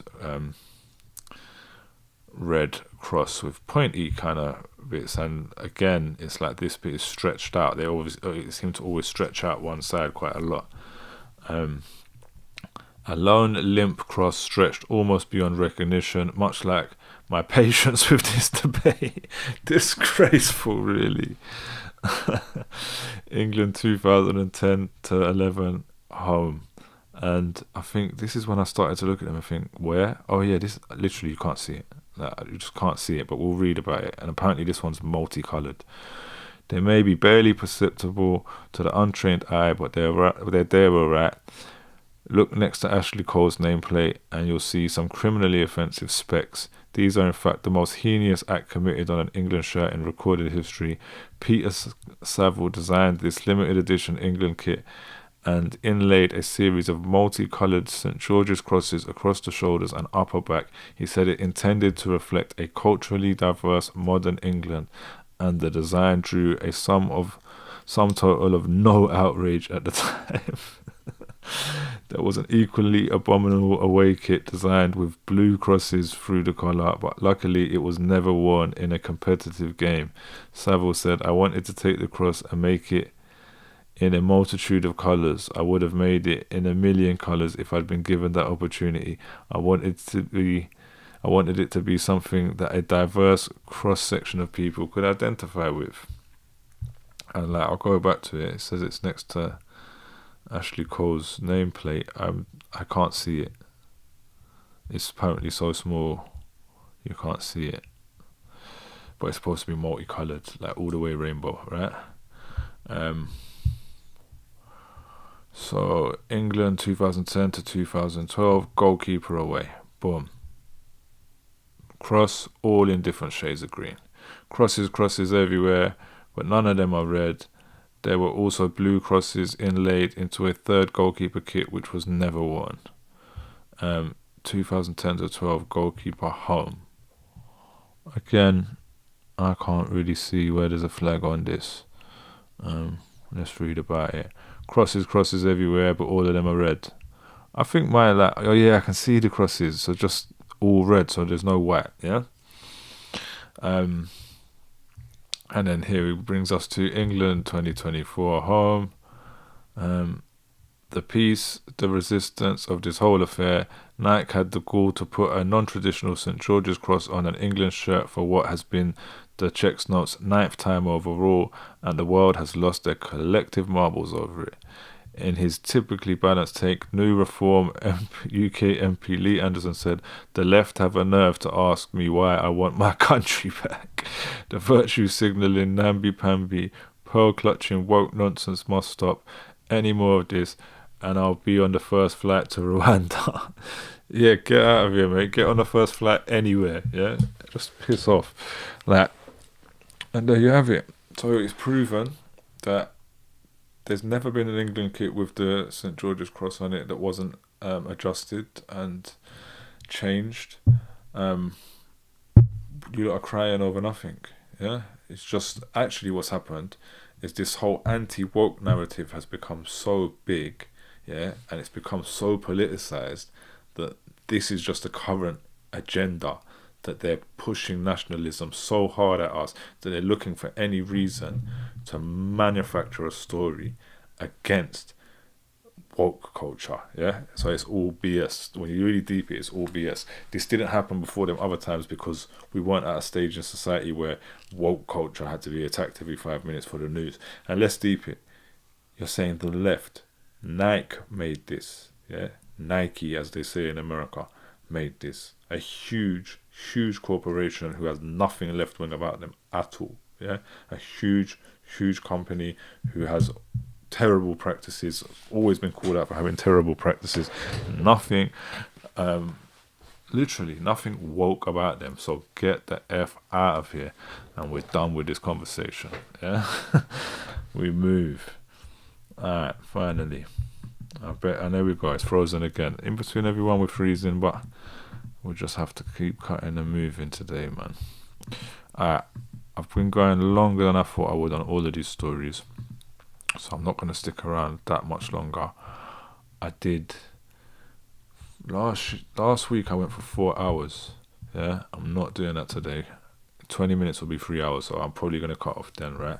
It's my daughter's birthday tomorrow, so all of you, wish my daughter a happy birthday in your thoughts. She's 18 years old, so I'm feeling mad old. I've got to get up early, with her, bust her some presents, and I'm going to take her for a nice breakfast, and we're going to have a nice day. Probably go do some shopping. Right, I'm just going to have a quick look at what I've still got over here and decide what I'm still going to fit in.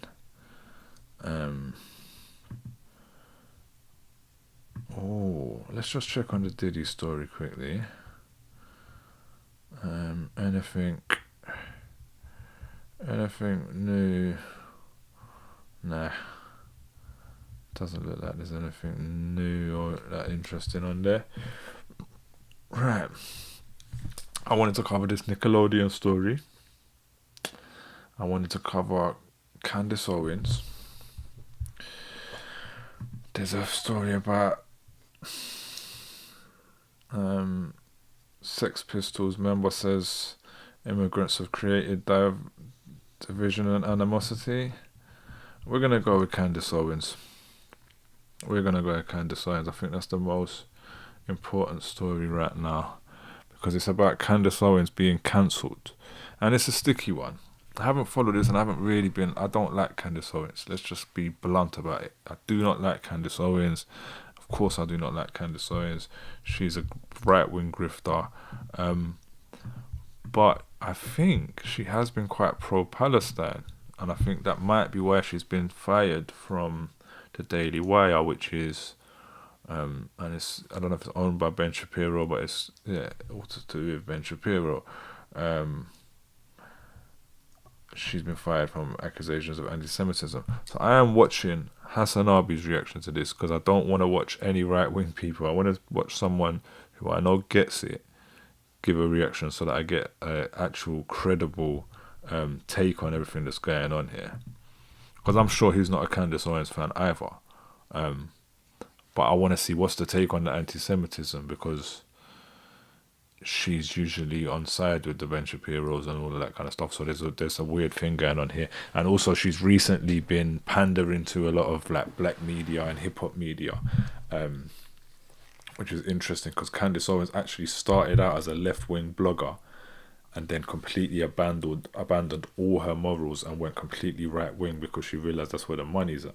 So is she just flip-flopping back and forth for whatever pays her, or what is she up to?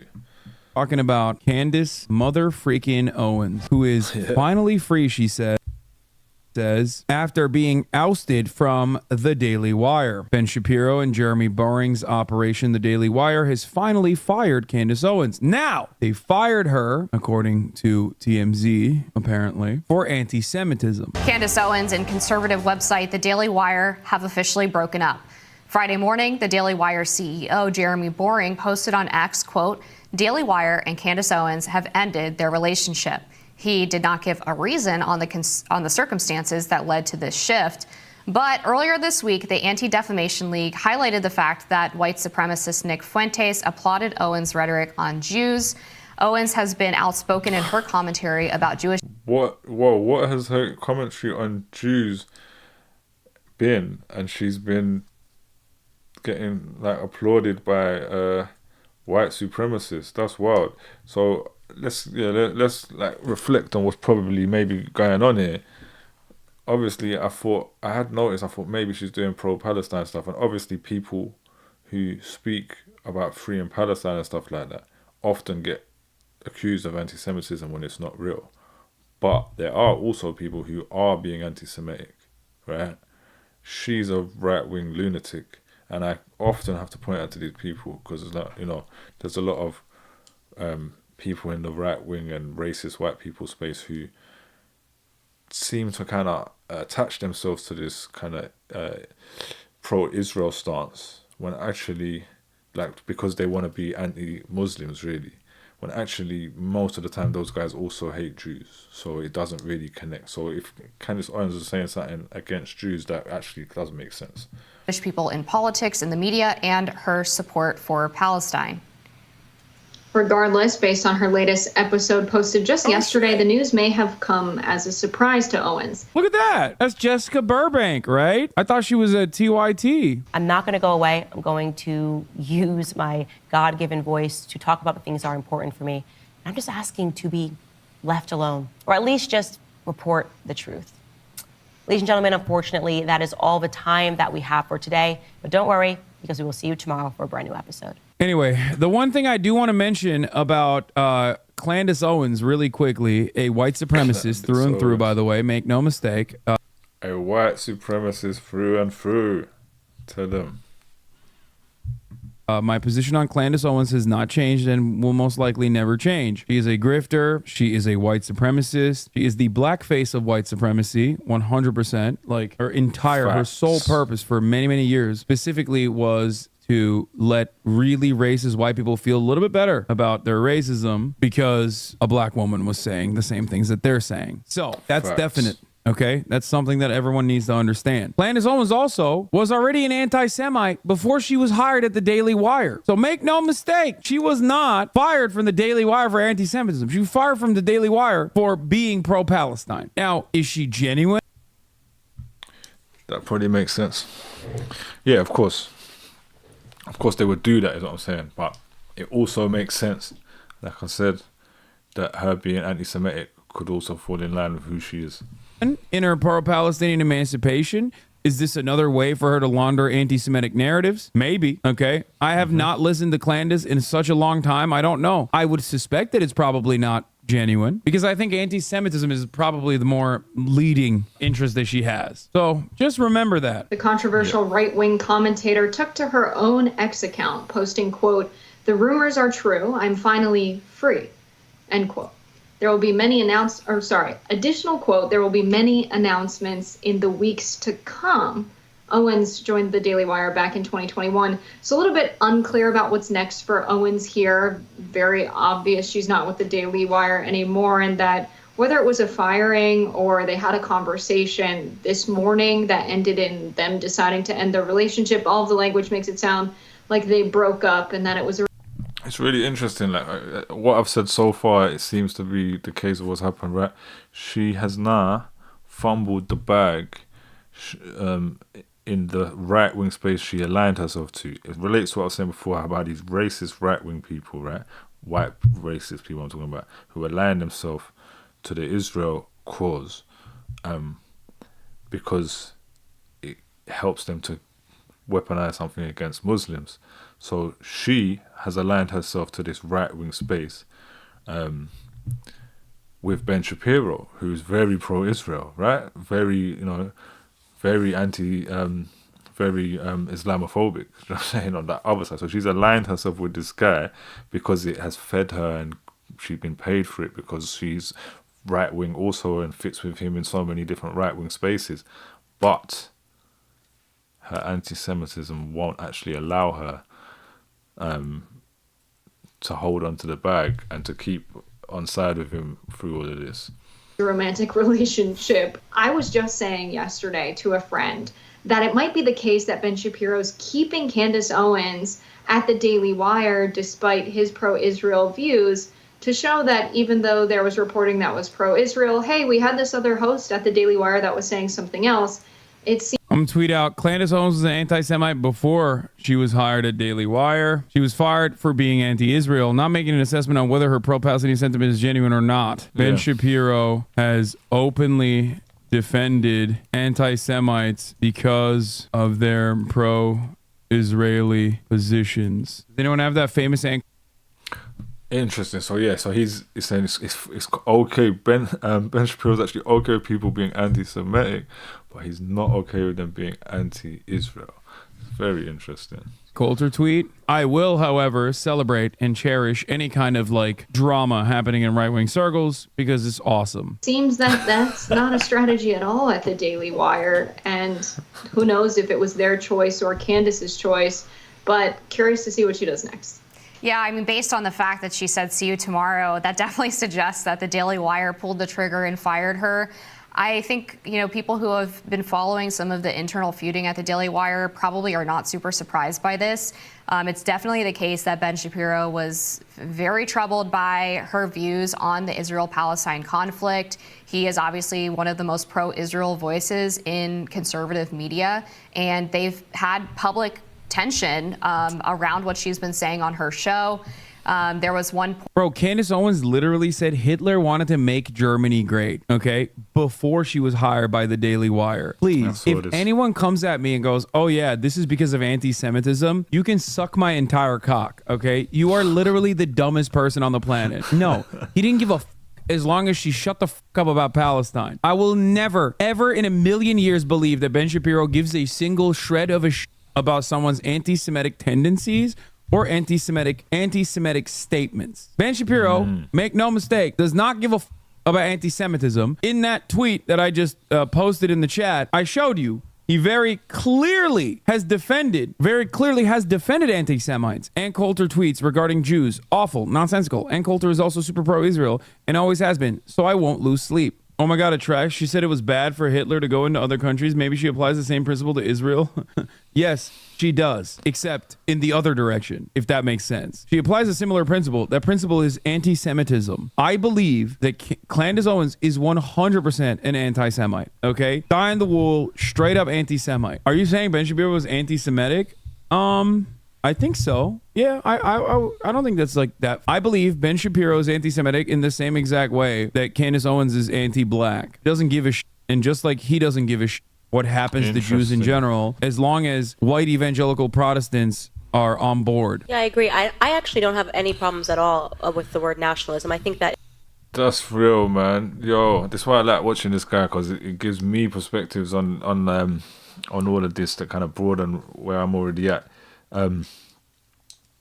Yeah, like Ben Shapiro already operates in very white spaces, you know what I'm saying? Like very much white supremacist space.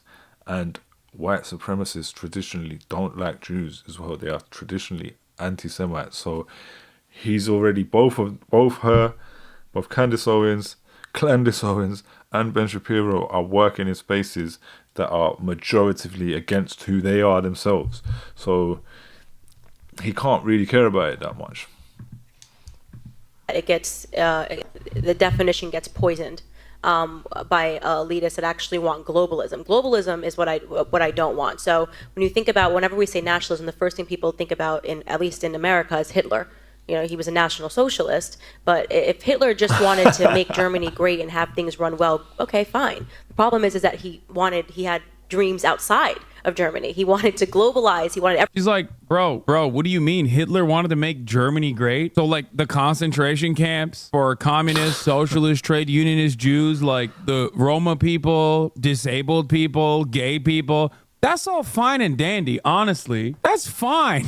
He just wanted to make Germany great. It was an issue when he started doing Lebensraum, It's like, why the would you want to live with Polish people? Dog, that's her take. Are you kidding me? Everybody to be German, everybody to be speaking German, everybody to look a different way. That's not, to me, that's not nationalism.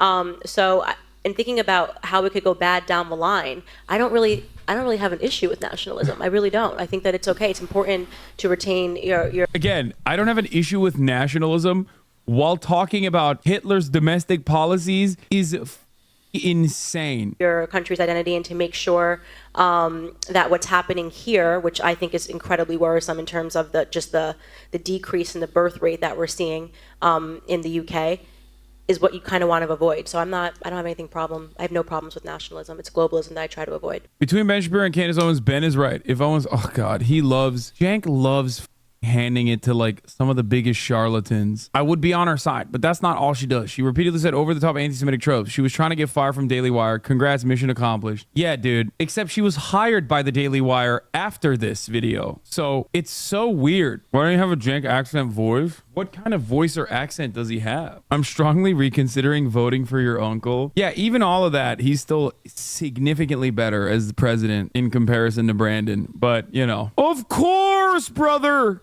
Is that good? Is that a good jank impersonation? I don't know. Point a few months ago where I believe she was trying to get Ben Shapiro to convert to Christianity or something along those lines, and there was this huge argument over whether what she said was considered anti-Semitic, and really just things started to unravel from there. But I think Candace Owens is going to be fine. It looks like she has her own website that she's encouraging people to go to now. I wouldn't be surprised if she tries to do a show on X similar to what Tucker and Chris Cuomo are doing. Of course, Candace Owens is going to be fine, and of course she's going to do her own show. And I said this last week, cancel culture does not exist. It only exists in the sense of fumbling the bag, and if you have your own platform, you can just continue. Nobody can cancel you. Cancel culture is another made-up concept just to create anger and hate from the right and get you all confused. And Don Lemon attempted to do, and just go direct. Can we count her as anti-Israel now? No, dude. I don't give a shit. I ain't count Candace Owens as anything. Okay, get the fuck out of here. Why I left the right coming soon? No, she's not leaving the right. You know what I think she's gonna do? And I do think that this is real. I've talked to people a long time ago about the Kanye West stuff that told me that Kanye West very much so was getting brain broken by the likes of Candace Owens into like this.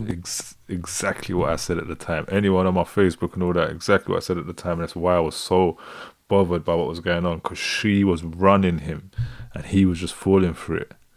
Weird Hotep route. That's what she's gonna do. She's gonna be like a full-blown Hotep Jesus type. I think that's what she's gonna do. She's not gonna leave the right. But it's like really odd because she's done so much anti-black propaganda. So I don't even know how she can like flip back and be like a right-wing, anti-trans, anti-gay, but like pro-black. I actually don't know. But to be fine with a Jewish state, it's not anti-Semitic to point out that that is hypocritical. And Candace Owens saying that she feels she's fired, or feels that she was under fire rather before she was fired for telling the truth, and to make a statement like, I'm going to continue to tell the truth. People want to attack us for simply saying the truth. There are a lot of people who have reported basic facts about the situation in Gaza, things that have happened by the hands of Israel and the IDF, and they've been called anti-Semitic just for reporting what has happened. And so there's a solid point there. We've seen Mehdi Hassan. Okay. But you have to recognize that Candace Owens definitely is anti-Semitic. Like, come on. Mehdi Hassan is not, but Candace Owens definitely is anti-Semitic. I wouldn't even bring up Mehdi Hassan and Candace Owens in the same fucking conversation, really. Very moment where I think a lot of people are realizing just how powerful the American media is, but it's a bit mask off to be directly firing people that are doing the most reporting on Palestine. Yeah, I agree. It is really unfortunate. That's not why she got fired. Dude, I don't think...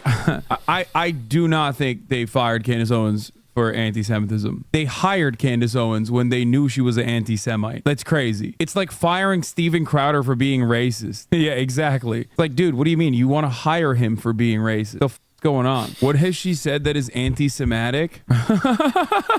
Someone said she praised Hitler's domestic policies and nationalism. Oh, yeah, that'll do it. Oh, oops, my bad. The amount of leftists running some level of defense for Candace in the comments of TikTok videos of her saying pro-Palestinian things is wild. It's like a crazy lack of object permanence. No, they just don't know. Guys, propaganda works very well, and even on TikTok, and especially so on social media. If most of the things you hear about a person are not like all of their objectionable views because you literally developed object permanence in the last 3 years, okay, you probably didn't know that Candace Owens is like an anti-black, white supremacist, anti-Semite, and all those things. You probably only saw her cooking on TikTok with like pro-Palestine. That's it.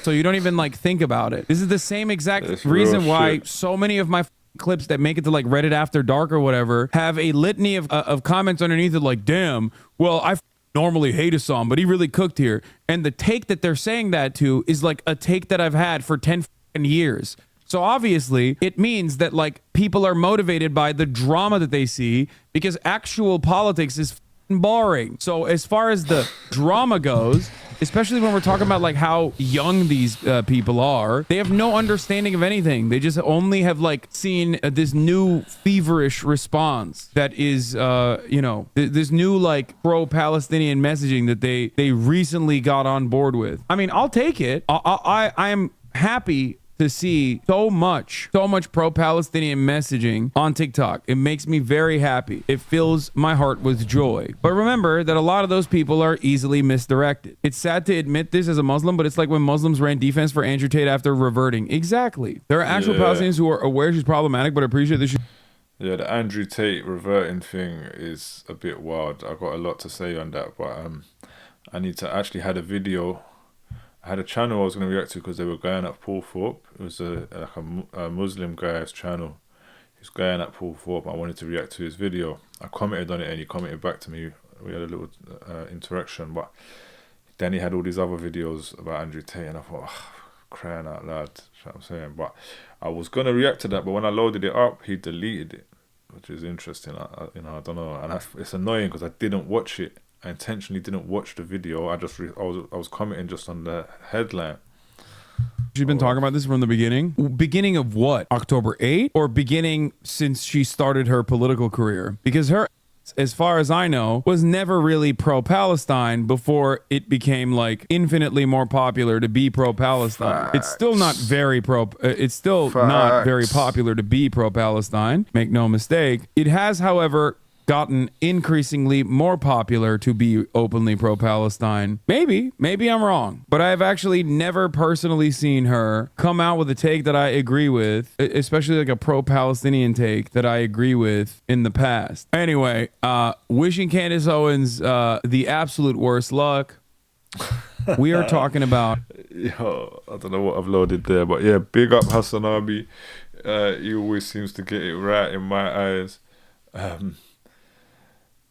And I seem to learn a lot watching his takes on these kind of things. So yeah, Candace Owens, I should pick her up. He's cancelled for anti-Semitism. Interesting. I'm gonna wrap it up now because it's 3 hours I've been going. I haven't done as many videos as I would want to because I've done quite long segments. So I may do another episode this week. I won't do it tomorrow. I could do it Wednesday. Probably Thursday, yeah. But yes, SJW Live, man. Like, comment, and subscribe. Hater comments still appreciated. I forgot to mention, I've set up a membership. You can join and be a member. It starts at $2.99 to be a social justice member. Then I've got a few different tiers: social justice warrior, soldier, God. Yeah, so I've got my YouTube partnership back because I didn't have it for a while after not being active on my channel. I've still got a bit of watch hours to do before I get ad revenue, but you know, become a member, man. You know what I'm saying? Yo, shout out Chris Hayes, peace. Hope you enjoyed that, bro. Always a pleasure to have you here. Always a pleasure to have all of you here, man. But yeah, I may do another one this week, and I'm definitely and he said happy birthday to my daughter. Thank you very much, man. Thank you very much. Even when me and him don't agree always, he always has pleasant comments to leave, and I appreciate it, man. You know what I'm saying? Because I get a lot of negativity around here. So yeah, and I'm going to announce the UK Legends hip hop history show that I'm going to launch real soon. I want to do it hopefully in like the first week of April. So big up everyone, man. I'll be back, man. Love.